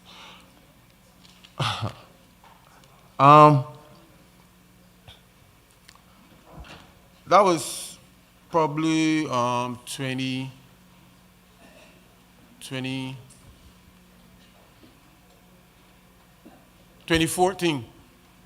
So 2015, I got so fed up about everything. Because the police was called for me. You know why? I blocked the pastor from charging because the pastor, and the police was called for me. I wasn't selling drugs, you know. I killed the boy, you know. The police was called for me. I blocked the pastor. And you know when the police come, when the police told the people that called them for me, do you see a car driving across Berlin pastor? You stop driving because the pastor, the man is not doing anything wrong. And still yet, nothing happened. When saying it happen, I want to know. And I don't want to know for me, because I can't play cricket any longer. I can't play football any longer. I can watch. I have grandchildren now. So it's for them that I'm here with this burning desire. And it's burning me so much. It's burning me so much. Okay, I am pain. I can tell you're passionate about it. Mr. Sesson, I love you so bad. I can tell you're very passionate about it. Listen to me carefully. I love you so bad, right? But when you say to Barbados, you could build the biggest banks or the fanciest every day, but what if the people getting worse every day? I felt that in me. I felt that in me. Just like how I felt feeling this in me. Something need to be done, Mr. Wilshire. Mr. Moderator. I'm going to ask Mr. Weir. Mr. Weir he's doing whatever he can. Representative to speak to it and a few other things. But I need to say something else. Okay. I need to say something else. 2014. 2015, 16. Right? Hey, Shirley McLean, Jim Brown. I met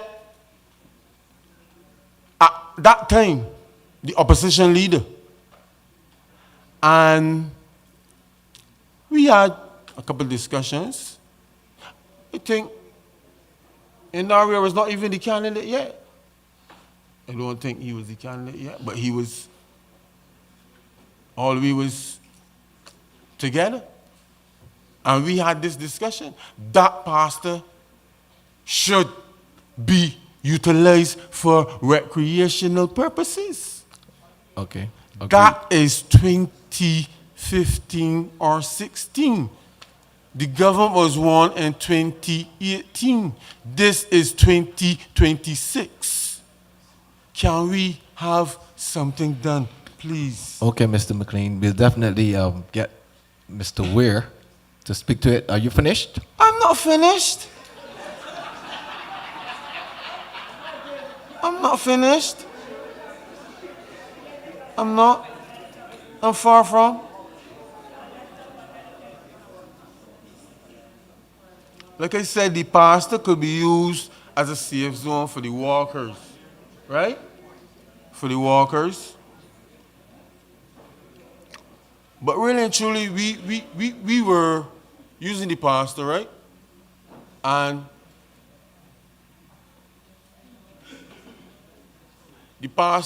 where the pastor is, it got broken down in 3 sections. Phase 1, phase 2, phase 3. Phase 1 got bought. Phase 2 got bought. Phase 3, which is the pastor that we used to play sports on, is still there. But it's only there because I, Shirley McLean, got 75 people or more to come together. When the last administration was in power, and the member of parliament for the area at that time, the lands belonged to Marcy. Mr. McLean. Yes, need to wrap up. Mr. McLean, Mr. Yes, McLean. sir. Yes, sir. Okay. We appreciate. What time is that? Hold on. We recognize the passion. We appreciate what you want to achieve, but it doesn't make sense talking about it over and over again. Let's give the MP a chance now to explain, and then we can move on from there. Can I say one more thing before we go? If you can say it within 2 minutes. 2 minutes? That's 2 a lot of minutes. time. That's a lot of time for me. Okay, so I had Gemstar Sports and Cultural Club. We had a football team, okay? So then after when they call the police for me, everything, right? So then I got real, like I had to let go because it was gain to me. So I let go. But here now, when I let go, what happened? Here now, when I let go, what happened? Four of the boys that used to play football with me, all now in Dodge on gun charges. Now, if that had continued, maybe, I don't know, maybe it would still be so, but I'm just saying. Yeah, that's a strong point. That's a very strong point. So Thank I'm you. over now? Yeah. Thank you very much. That's a very strong point. Thank you for your contribution. Mr. Weir, if you could speak to it.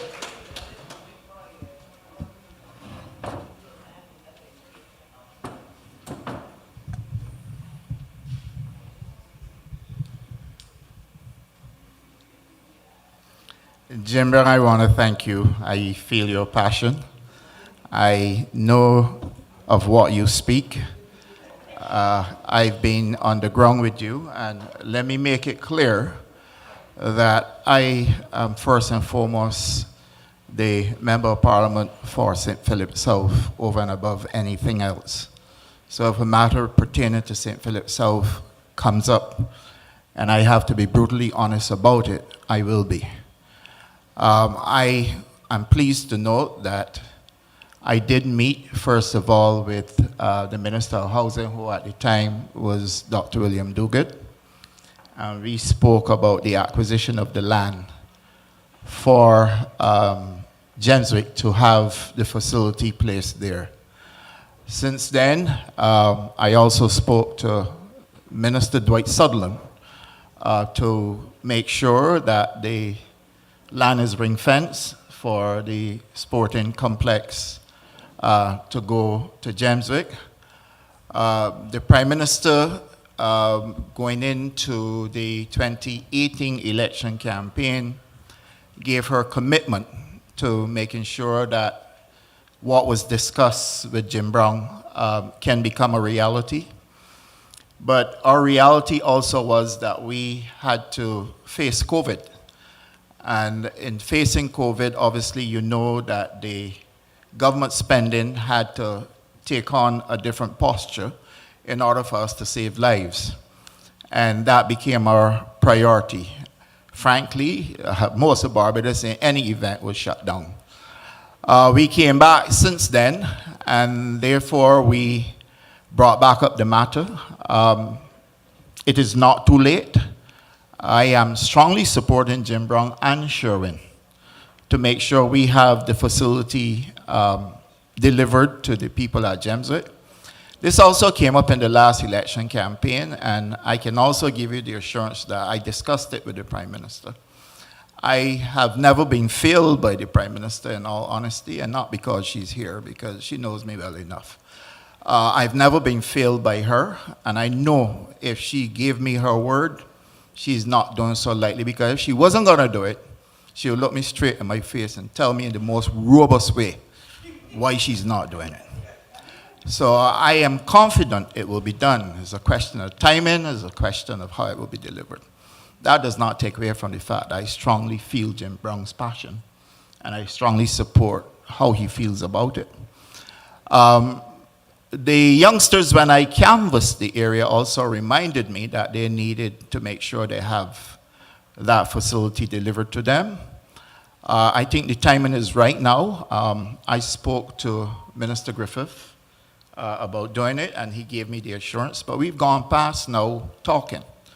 And I want to give Jim Brown and Sherwin, all the constituents of Jemswick and the people of St. Philip in general, the assurance that I stand by my word, and you would see me deliver on my promise to you in getting you the facility there with the pavilion and the lights. Prime Minister is here. And I want to do the same thing for you as I did at Victoria and Foul Bay. I wouldn't be surprised if the people at Victoria and Foul Bay hear me now and will want to also submit their ideas to the PMO. But we have gotten some progress at Victoria and Foul Bay. We actually have the floodlights there, and we are awaiting the pavilion. All these I have raised with the current Minister of Sport, and he has given me the assurance that he will deal with them. What is important to me is what the people have been asking for. They've been asking for the walking tracks. When we met with the constituents in Ruby Park, they asked for that. When we met with the constituents at Jemswick, they asked for that. When we met with the constituents of Foul Bay at Victoria, they asked for that. So clearly people are health conscious in the constituency. And they also asked for the community gyms. You may drive around Barbados, so if you go to the gymnasium, you see those little gyms that people go on. That was a big part of the request that came from constituents. So I'm confident. I'm pleased to note that Jim Brown came and spoke. I'm pleased to note Sherwin came and spoke.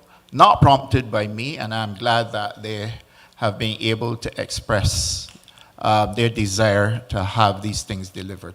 They will be delivered, I give you that assurance. As for Old Barry Woods is not owned by the government. Old Barry Woods is privately owned. I have spoken to the owner, I wouldn't call the name now, And that owner has given me the assurance that there's a willingness on their part to make sure that we can utilize the Old Barry Woods. I use it for my annual children's Christmas party. What I said to the owner is that because there's so many mahogany trees, I would like to convert it into a national mahogany park where you clear the whole area, you designate it as a national mahogany park, you tell the story of the mahogany tree, and then what you do is put in the facilities so that people can do the vending, as Sherlyn rightfully mentioned, because it's a very strategic location. Last Christmas we had it beautified and people were very happy to see that, and I would like to do that again this year. But there is a conversation going on. I can't say too much more on it because if it is privately owned land, obviously we will have to determine how that is going to be done. Would it be an acquisition of the land? Would it be a partnership with the owners? There are a number of things. And the owner actually said to me that they would also like to turn it into a facility to do a port line on weekends, on Fridays. So that just like Oystins have the fish line, Old Barry Woods can be a port line. And of course, I thought it was a good idea as well. So there are a number of things that we're discussing. Senior Minister Simmons did ask for us to give areas for vending. And of course, I will flag that as one of the areas once we can reach the agreement with the owners. So I'm happy to note that. Jim Brown, you and Gem Stars can stand by, and I will be happy to make sure that everything is done. Foul Bay Beach, we've started the work at Foul Bay Beach. We've given the people at Foul Bay Beach all that we can. But in looking at Foul Bay Beach, even though I've spoken to Nival, who works at BTII, and BTII falls under my ministry, and we're talking about how we can continue that work. But there's one caveat. Foul Bay Beach, the sand by the high water mark, etc. itself may be public, but all of that area is privately owned. And I've discovered that in trying to continue to build out Foul Bay Beach. So we now have to be in some kind of negotiations with the owners of that land to make sure that we can then get the entire facility built out for the people. So in as much as I want to do what I'm being asked to do, there's still some hurdles that I have to get over, and I'm cognizant of the fact that it takes a policy position and it also takes government resources to get us there. So bear with me, I am doing what I can to assist, but I stand here tonight to let you know that we will deliver Gemswick for you. Thank you. Thank you. We have one more person to speak, Joy Sharon, it is.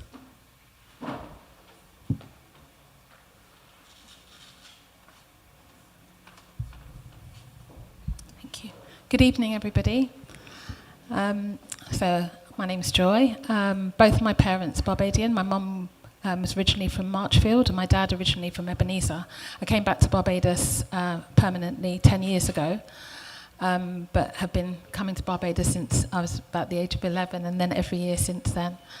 I love Barbados, and I feel it's my home. So I'm an educator by profession. When I first came back to Barbados 10 years ago, I didn't want to teach anymore. I wanted to pursue a completely different profession before I got... You didn't understand? You know, okay. Okay, thank you. So, shall I start again? Okay, so I'm an educator by profession. When I first came back to Barbados 10 years ago to live here, I decided I didn't want to teach anymore. But I needed to earn some money, so I thought I'd tutor. And little by little, more and more children were coming to me who couldn't read. And I couldn't understand why that was, because I've always known that Barbados has one of the highest literacy rates in the world. They're in the top 10, as far as I was aware from what was presented. So I carried on doing what I was doing. I carried on teaching children to read. I had to go back to England in 2019 because my dad had dementia. And before I left, I said, I can't go back with the skills that I have without doing something different. So I trained a group of teachers, and that started my mission here on the ground. And I then went on to train at least 100 teachers on the ground in one of the phonics programs that's now been adopted.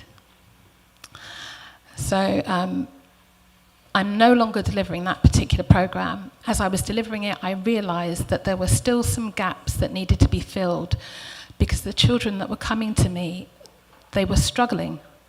So there's evidence out there in research to say that not all children will learn to read and learn to read easily. Some will. About 5 to 10% will learn to read easily. 35% will learn with broad instruction. But the remainder need a specific approach to teach them how to read. And those were the children that were coming to me. So, working with a colleague in the UK, we've developed our own reading and writing program. It's called Reading and Writing Success. So, there's two things I really want to say. The first is that whilst I know that we've moved towards a synthetic phonic approach to teaching reading in primary schools, there are 3 different programs that are being used, and they are discrete programs. They're not designed to be run together. They operate differently. So anyway, that's one thing I want to say. And the other thing is that I've designed and developed a program called Reading and Writing Success. In the last year, I've worked with 16 children. Every single child has made progress. Most have made accelerated progress, and all are reading above their actual reading age. So what I'm saying is that it's one thing to do away with the common entrance, but it's another thing to say that children aren't all being taught in the way that they learn. If you teach the children in the way that they learn, they will learn. But some of them are being discarded because they are not the high flyers, they're not learning automatically. The Reading and Writing Success Program caters for children where they're at, and it gets them to where they need to get to. I currently work, this is the last point, I currently work with a student in the mornings, 4 mornings a week. He was 14 when I started working with him. He had a reading age of 6 years and 7 months. He was 14 at the time. In the last assessment that I did with him, he has a reading age of 11 years and 11 months. So that was achieved in 4 terms. I started working with him last Easter. So there are many, many, many students out there. There's the BAB reading clinic that's taking place with 130 boys of secondary school age who are not reading. It's not their fault. We have to be able to adapt the way that we're teaching children how to read, not making them think there's something wrong with them, because there isn't anything wrong with them. They just need to be taught in a specific way, even if they have dyslexia. Okay, many of them do, the ones that come to me, but they are still learning. I've had children who have made 2 years progress, 2 years, 9 months progress, children who are reading 2 years above their reading age. My youngest student who started with me when she was 4, she's 7 now, and she's got a reading age of a 9-year-old. And I'm not saying that it's me, I just know how to teach a child how to read. So, yeah, reading and writing success is definitely the way to go. Parents, all my parents want to continue working with me next year, even though I put my prices up, because I've had to. But they all want to continue working with me, and they're really, really happy with their children's progress. They've all given me, most have given me interviews, the majority have given me interviews, which I've posted on social media, because all children deserve the right to learn to read. Thank you very much. Thank you. Yeah. All right. That was it. Yes. Okay. Mr. Blackman.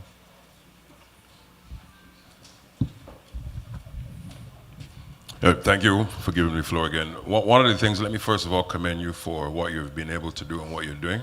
And I certainly would like to meet with you even after we meet there this evening and to invite you to the ministry to see how we work together. You've hit a number of key points. The issue of ensuring that each child has a very tailored approach on being able to read is key. And it cannot be a one-size-fits-all approach. What we're doing in the ministry, we've launched a very aggressive and deliberate program to treat the issue of literacy. Last year, I would have announced in Parliament the idea of ensuring that we can have our children to be able to read at the level of their age by the end of this year. But there's some gaps that we have to close. As you rightly indicated, there are a number of programs that we're doing. But in addition to that, what we've done to start to close those gaps is to now, for the first time, have now in the program on a daily basis, reading time for our children. What we've seen so far is an increase in 40% of the levels of where students were at a year ago, but we can't stop there. Part of it also, too, has to be, as you rightly said, the training of our teachers. So teachers coming, of course, from Erdiston or wherever they're at when they did their teaching training. But historically, we've not had them to be able to focus in on helping children to read in the way that they are. And that is something that we're actively now doing. So the idea for us is to ensure that not just that they can read, but how do you now comprehend what you're reading? And using also creative ways to ensure that the students can be able to capture what they're doing. And I'm excited that you're doing it. And the question is, how can we now help you to help us to do it at scale? So I would more than welcome you, not just here at our ministry, so you can meet with the pedagogical side of the ministry to help us to now do this and to also lend support across the country. And this is really what I'm happy about this forum, that there's talent out there, there's resources out there. The Prime Minister would always talk about the diaspora being able to help us to also meet some of our national objectives. And this is a very tangible way of doing that. So I look forward to meeting with you outside. Thank you. All right.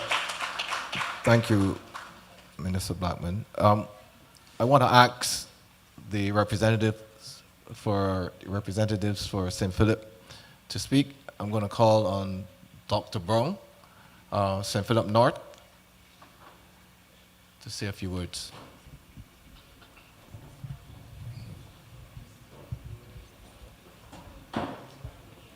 I am not sure if it's age before beauty or beauty before age, but good evening to everyone. Thank you, like everybody said, thank you so much and welcome to St. Philip North. I have to say north, but we'll add east, south and west. I appreciated many of the comments. There's one thing I wanted to comment on. The lady, Miss Eswick, that spoke first. I appreciated her comments greatly, especially when it came to the lighthouse. I must tell you, though, that I was witness to the refurbishment at the lighthouse some time ago. Minister Humphrey actually met me there when we went through the actual lighthouse, and they had refurbished a lot of the old quarters and so on.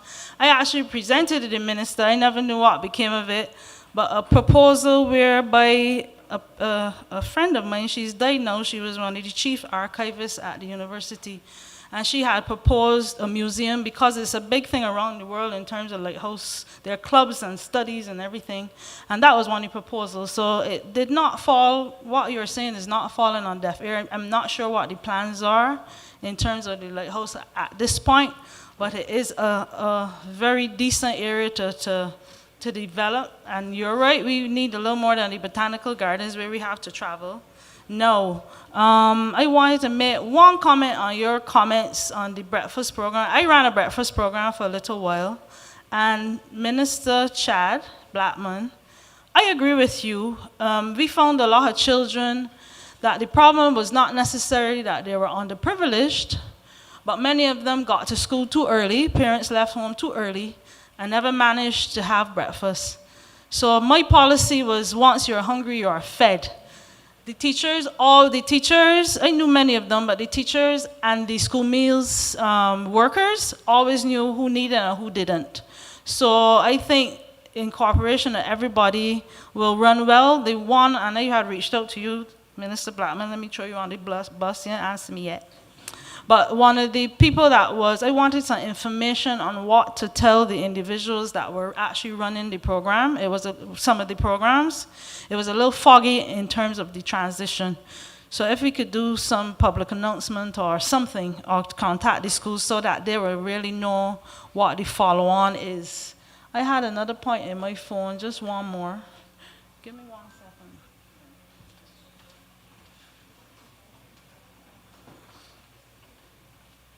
I was respecting you waiting to the end, so I made a note or two.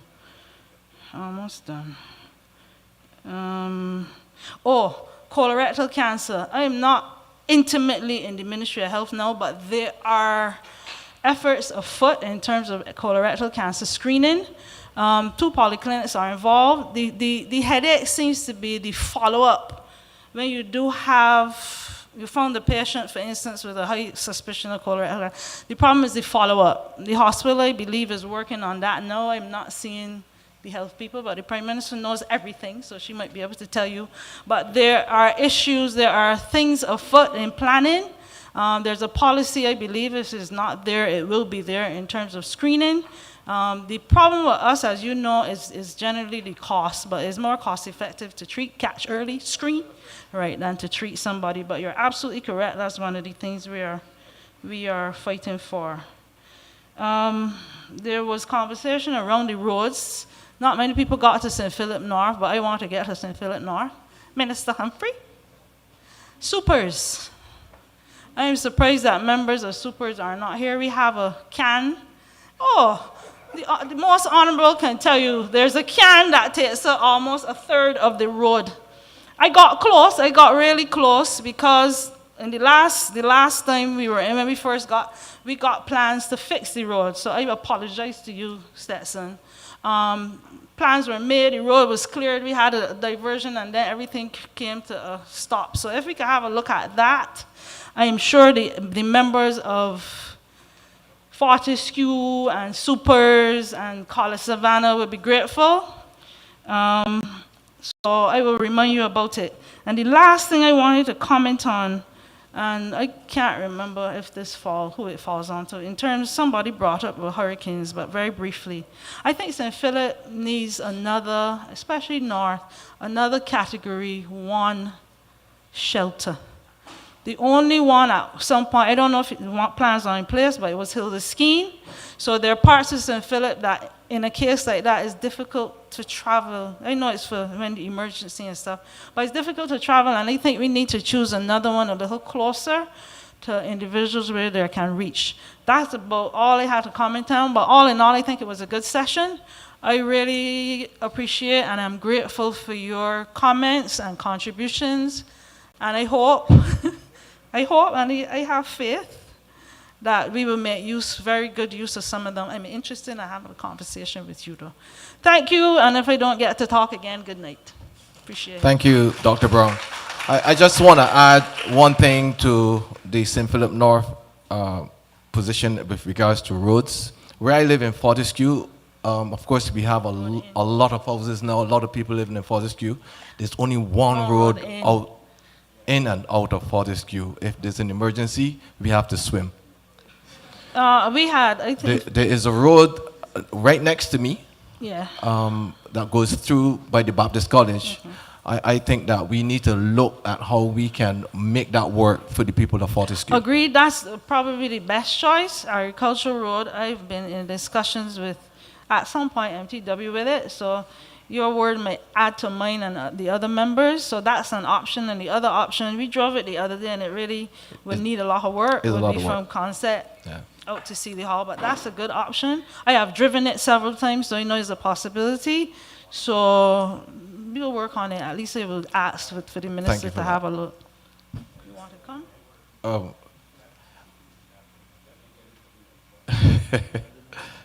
Minister Humphrey. Sorry, I wasn't planning on intervening, but I can't end on that note. I have a list of roads that are to be repaired, but I should also say that my permanent secretary lives around Fortescue, and that came up as one of the roads that we will definitely be doing, because roads are about safety and preserving life, and if there's only one way in and one way out, then obviously we put people at risk. And the instruction that I gave was that we have to make sure we do that there, but to identify in major communities where that is the reality to be able to address it. So I could say with absolute certainty that we are going to address the entrance there to Fortescue. Very quickly, the other roads at Supers, because I know that came up before I came here. I have a list of roads to be done. We have the monies to do these roads. And the first road on my list is actually Supers.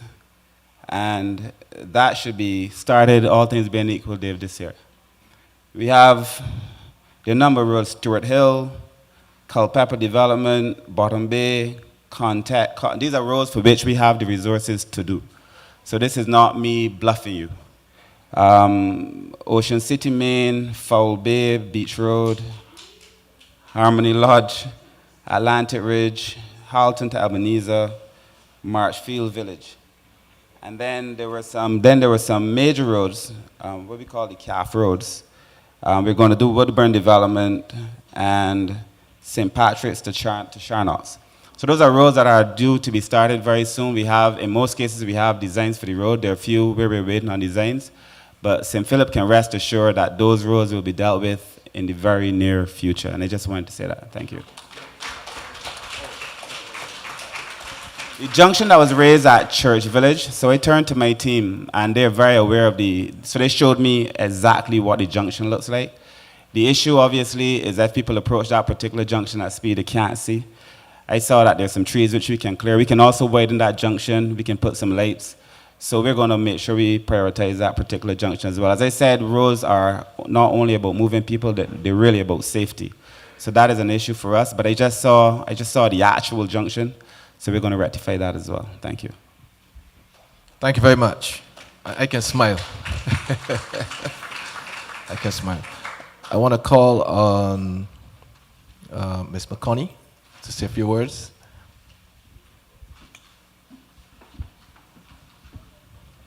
Thank you very much, and thank everyone who came out tonight. I think we heard a lot of civic pride here with people who came up with ideas in which we can do better things in our communities. We've heard some community-minded people with their charities and the other work that they're continuing to do. And I'm happy to say that there's some people that I see around here with whom we're already collaborating in being able to do some work in the communities. I just want to say continue to keep the ideas coming, continue to reach out individually, and I certainly look forward to continuing to work with you. Two ideas that came up and both related to Six Roads and writing the story of Six Roads and Marchfield and the area. That is something that has excited me. You have seen, of course, Six Roads, the investment that not only the private sector is making here in Six Roads, but that the government is also making with the new civic center that is coming above there, which will have the police and the fire and the post office and the, and the magistrate's court, a whole civic center that is coming. You've seen ground is right there already broken just before you get to the Catholic Church going up there.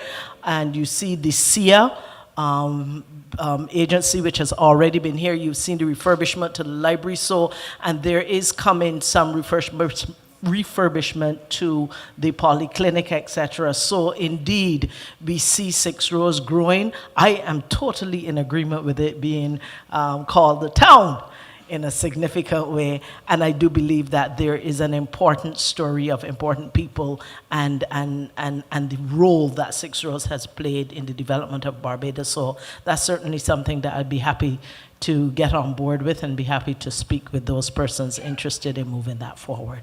Have a good evening. Mr. Weir.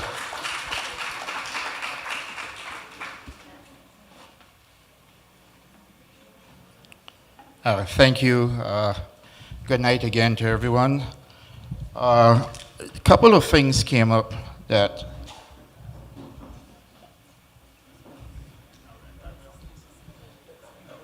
I'd like to make sure that I address so that all of you leave here with certainty. Because oftentimes when things are said, other things are forgotten. We spoke earlier about the traffic congestion at 6 Roads at the roundabout and the bottleneck that is created there. Senior Minister Humphrey had a traffic management meeting here in this exact school hall earlier this year, and that was discussed. A number of things were then opined, using, of course, what Betty Lynn mentioned and someone else also mentioned, using the road by Armagh to cut off traffic going all the way up to 6 Roads so that people who are going to Church Village and to Padmore Village, etc., can turn there and go. That cuts off the traffic going to the roundabout at 6 Roads.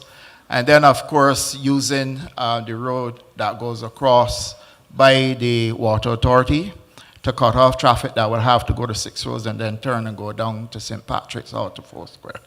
So those have been discussed. Senior Minister Humphrey is aware of what was recommended then at that traffic management meeting. And one of the other things that came up is how do you address the gas station and the fast food restaurant in 6 Roads? And of course, there's another one coming. And I then suggested that it is not just simply a case of switching roads. You have to do a number of things. And one will be to sit with the owners of the fast food restaurants and, of course, the ones who have the franchise for the gas stations to look at their service models. Because if your service model isn't working, of course, the drive-through window is not going to work. And you must determine what exactly is a drive-through. A drive-through cannot be a place where you build up traffic. It says drive-through.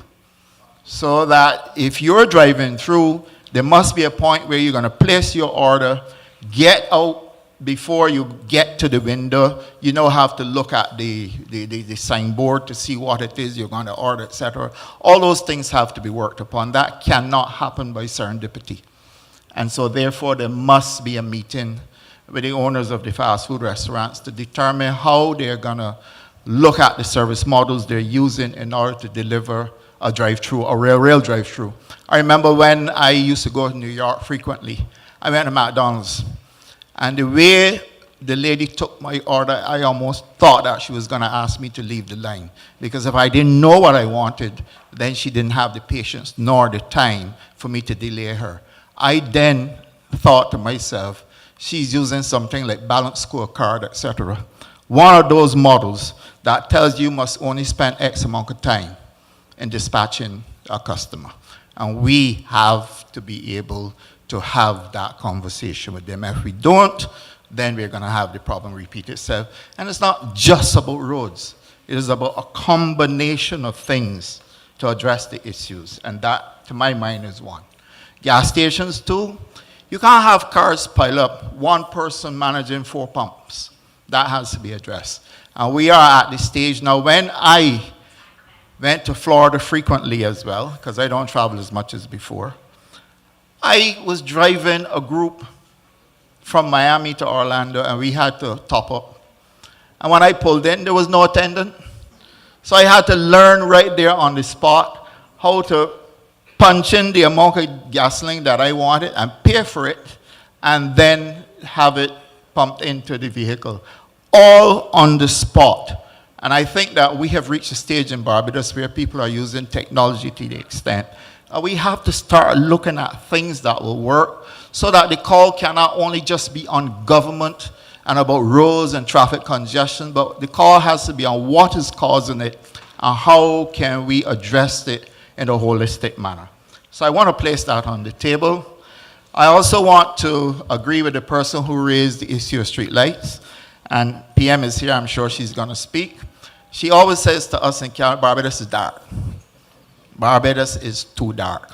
And so therefore, we had a presentation at Cabinet that dealt with how we can look at the new types of lighting, street lights that can give us more coverage in a space to brighten up the country and help illuminate the streets.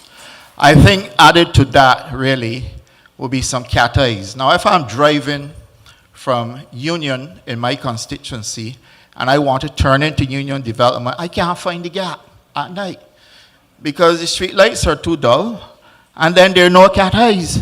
So oftentimes I find myself having to slow down or drive past. Now if we had the cat eyes, we will be able to see when we are about to turn off a main artery into a development or onto a side road.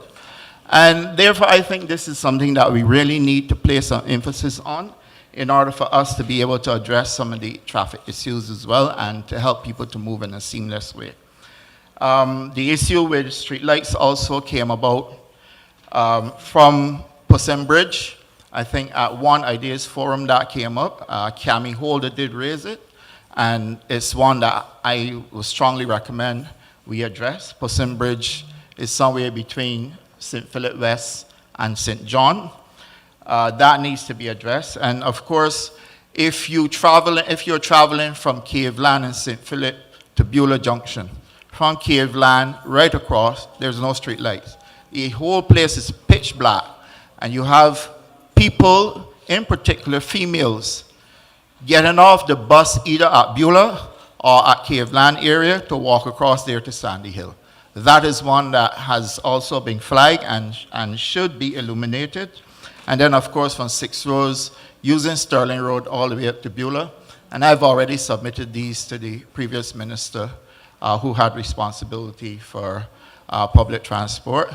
And therefore, I have every confidence that the new minister who hit the road running, figuratively and literally, will make sure that these are addressed.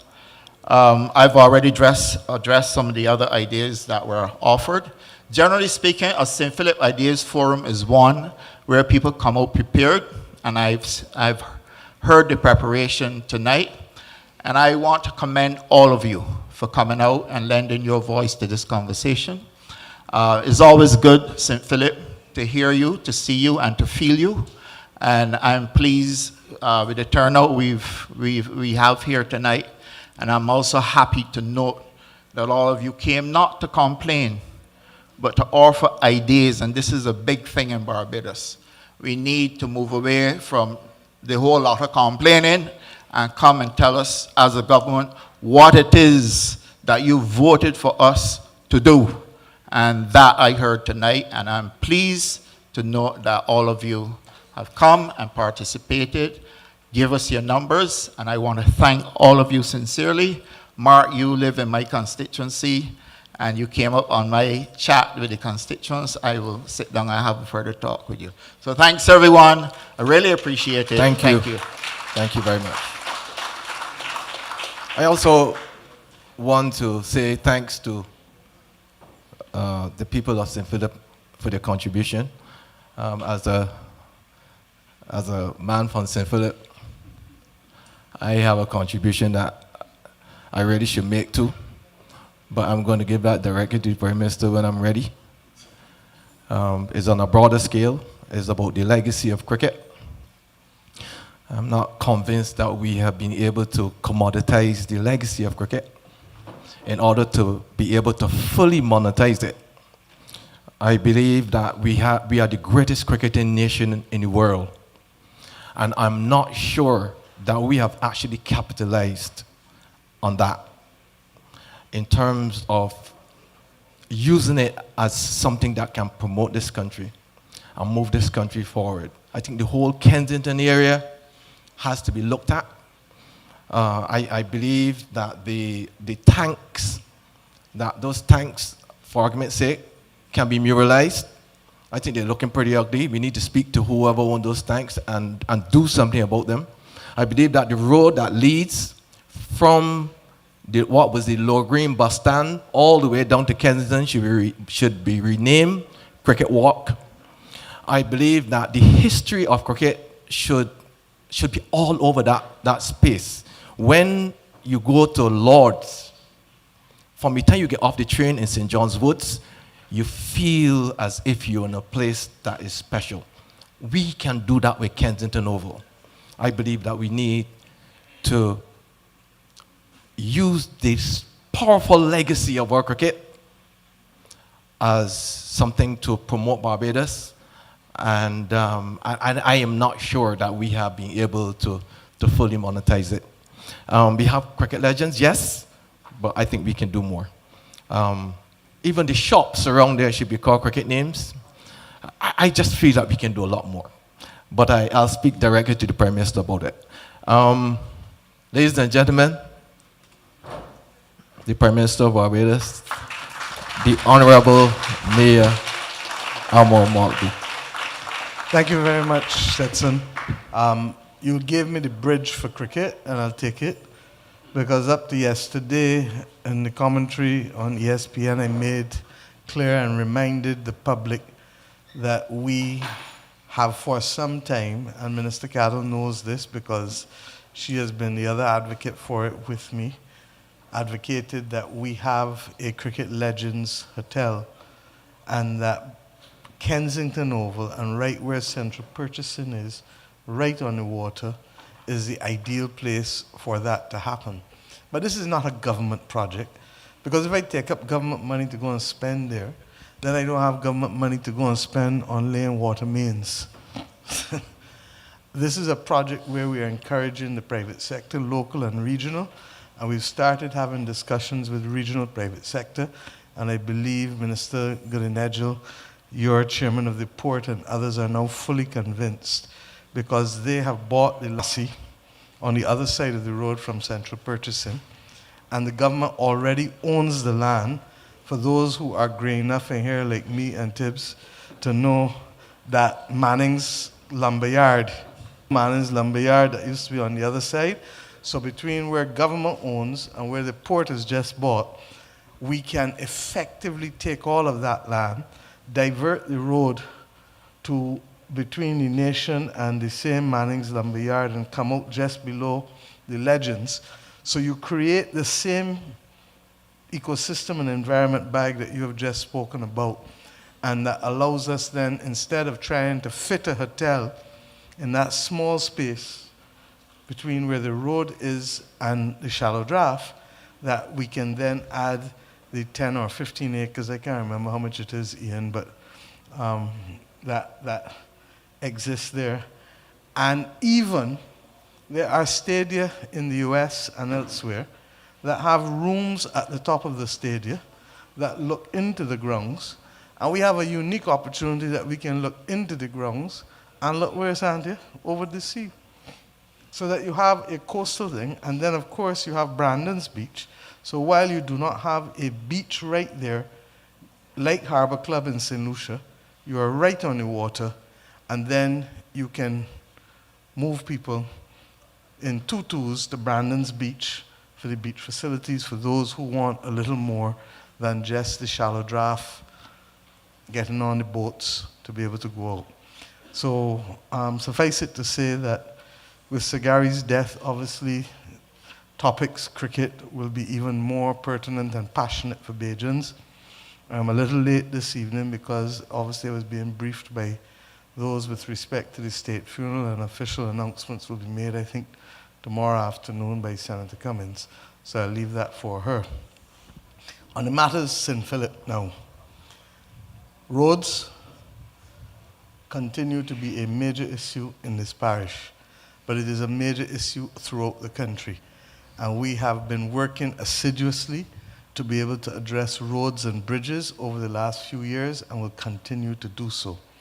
Part of the difficulty, and I've addressed this in St. Philip already, is that St. Philip has a lot of housing developments like Fortescue and out by Foul Bay and Long Bay, all these places where people go and put in developments and never put in proper roads or proper services. And 30, 40 years later, who has been left to carry the bill? The government of Barbados. Who carry the profits? You understand? And that's the wickedness of what has been perpetrated in the name of private housing development. And we've said that it can't continue.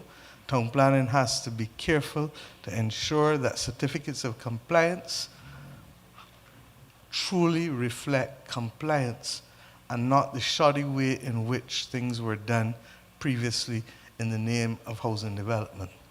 With respect to traffic, it is a major problem in 6 roads. We've heard you.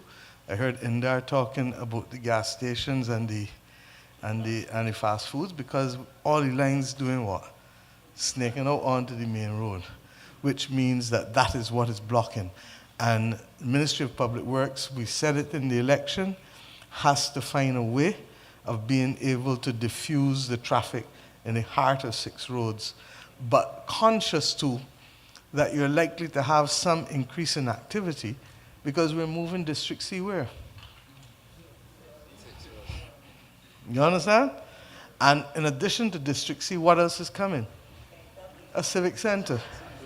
Well, I don't know about that. I know about the civic center. But you understand the point? And then on the other side of the road, you have what? Sterling and the village for senior citizens, as well as the ones for adult disabled. What you are beginning to see is the government building out 6 roads as a true mini town, ensuring that the civic services, the court, the fire service, the police, the social empowerment agency, SEA, all of those things are here so that the people of St. Philip and surrounding areas, the eastern parts of Christchurch even, and the southern parts of St. John and the southern parts of St. George don't have to go to town if they don't want to go to town, to be able to diffuse the pressure on Bridgetown as well. And we are very clear about that. Sonia, I know that you have spoken, and we are also very clear that the upgrade that has to be done on the polyclinics and the district clinics, remember the Saudi loan which we have, is going to help us separate from the construction of 2 new polyclinics with the upgrading of the additional polyclinics. And we have to start using technology more. We started using it at the hospital with the teleradiology and all of the backlog that they had that runs from here to Bridgetown and back. All of a sudden it down to so. So we have to be able to infuse the system with innovative changes that can make a difference to the quality of people's lives. I have made a public commitment. It is not going to happen this year because we're spending over $15 million. I don't have the exact amount on the Civic Center with the police, Michael and Wilfred, but we are spending money on that Civic Center with the police and fire service, etc. We need to get that out of the way. Sonia, I gave you a commitment, and Indar and Kay, that we will have a proper amphitheater, auditorium type facility for the people of St. Philip. That will happen in this term, God willing. And God willing that there are no further natural disasters that will take us off track. Because as you know, we have had our fair share. And when Indar spoke about COVID, people speak about it glibly. But COVID was another $1 billion in public expenditure adjustment because of the reduction in revenue and the increased expenditure running from the hospital right back through to the National Insurance Scheme for all those people who hadn't had any kind of benefits, that if we left them on the side of the road because they didn't have contributions or they didn't pay, what would have happened?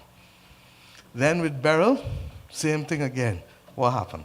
So we've had to find money to spend on critical areas of disasters that when we settled the estimates at the beginning of the year, there was no consideration of these events.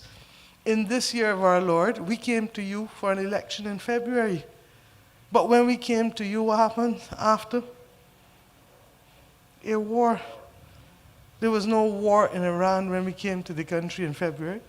There is now a war. And the one that we thought was finished has started back.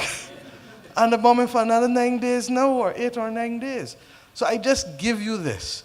And the reason why I support strongly these parish engagements is because it allows us to speak with people directly and to respond to your concerns directly. And that is why, as tired as all of us may be on a Monday evening, we're here because this is part and parcel of how we strengthen our democracy. With respect to the issue of agricultural produce, and I spoke about elements of it, but it goes further. We are working hard to remove the concept of scarcity and glut. Why? Because in a world where technology exists, where you have agro-processing and blast freezing and all of these things, and where food and water are the new oil. That's what people are going to be fighting over. That's what people are going to be struggling to be able to have dominance over. Then we need not only to be producing here, but in the same, anybody in here knows how small the Netherlands are as a country in Europe? Small. How much people it got? 17 million people. But the Netherlands is the second largest exporter of food globally. I didn't say in Europe. And Barbados has an advantage that most do not have. And that advantage is in logistics. This winter, Ian, you will have 35 flights a week to London. Not true? There is no direct flight from Panama to London. We take for granted what we have and what is our competitive advantage. Similarly, you now have a daily flight to Panama, not true? So all of a sudden, what is produced in Latin America, which is produced at a fraction of what is produced in the North Atlantic countries, can be made immediately available to us because the mechanisms for handling the logistics are within our reach. I've spoken incessantly about Guyana, Suriname, northwestern Brazil, and Venezuela. The bottom line is it is up to us now to make agro-processing our business in the same way that we made tourism our business. And what we produce, I've given Cabinet a formula, what we produce here at maximum, and we have a lot more to go to get to maximum, should be no more than 20% of what we export as agro-processing. Because in order for you to be a dominant player in the market, you're going to have to aggregate and to bring in more with what you have. And in order for you to be able to benefit with the rules of origin and all of the other rules for international trade, you have to do your value added here. So today, my last meeting before the meeting on the state funeral was with BIDC and the Ministry of Finance and the Ministry of Industry. Because the export pack house, you hear Indar talk about a pack house that grows. You had one at Spencer's too? Or that shut down by the airport? That's the World Food Program Zone. So you have two. But we do not have an export pack house, and that is an unacceptable state of affairs for this country. And I said to them that that must be in place because there are people who want to be able to import. But unless we start grading our produce, both for domestic use and export use, it can't be just business as usual. And then if we take our produce, we've got some people who got some lovely looking cabbages. They look so good. People say, well, that got come from over. I'm from right here in St. George. So what I mean, that unless we start labeling as well Bajan produce or whatever farmed in Barbados, something, and the government needs, therefore, we will print the stickers and give to the farmers, but we need to also encourage our people to buy what first? And when you buy local first, what are you really doing? You're buying something that is not coming over the waters, that is not doing. Who wants to eat stale vegetables and stale fruit? And when you go, a lot of this fruit that they got about here, when you taste it here, what it tastes like. And when you go and taste it from the places where it grows, what it tastes like. Two different things. You see, avocados come from overseas. Whenever taste it, it could come anywhere close to a Bajan pear. All right, therefore, I done. Case closed. So you understand the point I'm making. And I've said to Indar before and Chantal now, that the notion, and to Marcia, the notion of us only doing open field agriculture is not going to work. Because in a climate smart way, we're going to have also to be able, one, to be able to protect it, but two, because Barbados has limited land space, we're going to have to be able to maximize the vertical agriculture in the same way that Japan and others have had to do over the years. And it is not beyond us, Our relationship with agriculture cannot be defined by the plantation model. It has to be defined by the infusion of technology, by the infusion of capital, and by the passion of young people taking it and managing it, so that all of the bitter memories are cast one side, and the reality of us being able to produce at levels that allow it to be a constituent part of a major agro-processing export industry can be there.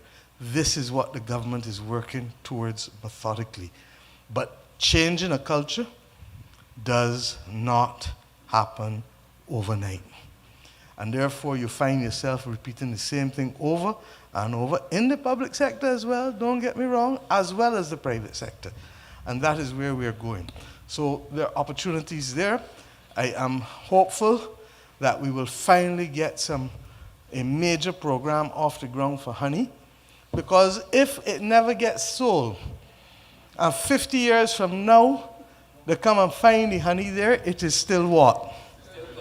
Good as if it was bought yesterday or farmed yesterday. And therefore, Barbados has to be able to maximize the potential. And a lot of the younger people who have not yet found themselves with skills, but who are prepared and don't want to work for somebody, can in fact become the beneficiaries of contract buying with respect to harvesting. And we have discussed this. We need to make it happen now and to do the training. So I share these things because Minister of Agriculture is not here, and I felt I needed to be able to reinforce that. Sonia, you raised the question of the colorectal screening. I know that the Ministry of Health is looking at it. They have not signed off, and I suspect that they are in a position now where they're trying to settle the numbers, both in terms of the cost, the individual unit cost, and then the range. And why do I believe is important? I ain't gonna fool you. How old Malcolm Marshall was when he died? You think he would have died if he had the screening and they did the surgery? I won't be standing here probably. Because if I don't do a colonoscopy every 2 to 3 years, the doctors is tell me come every 3 years, I go every 2. If you don't find, Sonia, the polyps, if you find the polyps and remove them, you do what? Minimize. Doctors tell me don't ever use the word extinguish, but you minimize the chance of cancer to almost zero. Not true?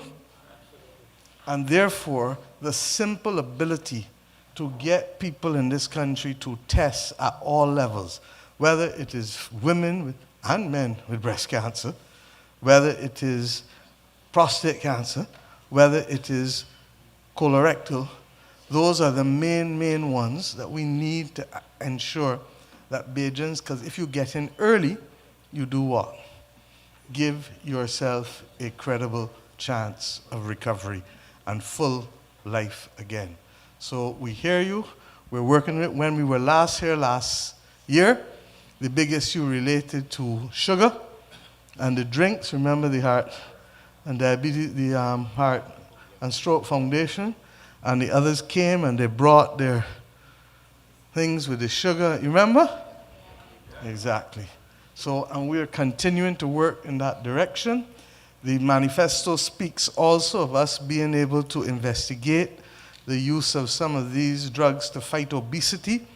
We are looking to see and doing the cost-benefit analysis now, because at the end of the day, while they may appear to be expensive up front, if they can bring people out of the danger zone, it is much cheaper than the other medicine we will have to give them if they're in the danger zone, or if they have to do an amputation, or if they have to do dialysis, or if they have to do any of the other things.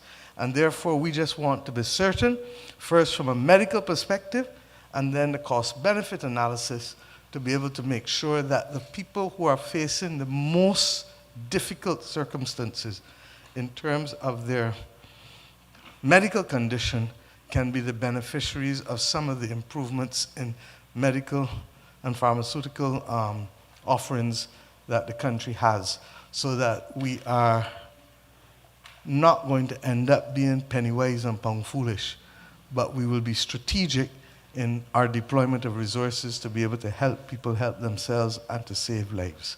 So I want to thank every time we come to St. Philip in July. It is because people like Bag, Matt Fingal, and John King, and Mr. Kellogg's of blessed memory, all of them made it a notion of all Bajans that July belongs to St. Philip because of crop over. But I must say that somehow that responsibility, especially as it comes to say,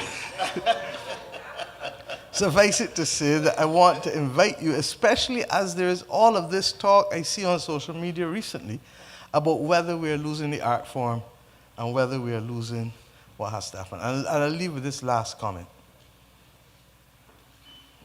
A lot of the music that's finding itself into the mainstream crop over now is really mainstream music for all year round. Carnivals are driven predominantly by what?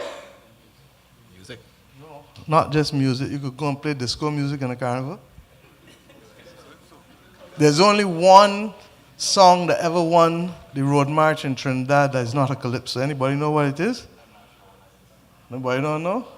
I really getting old.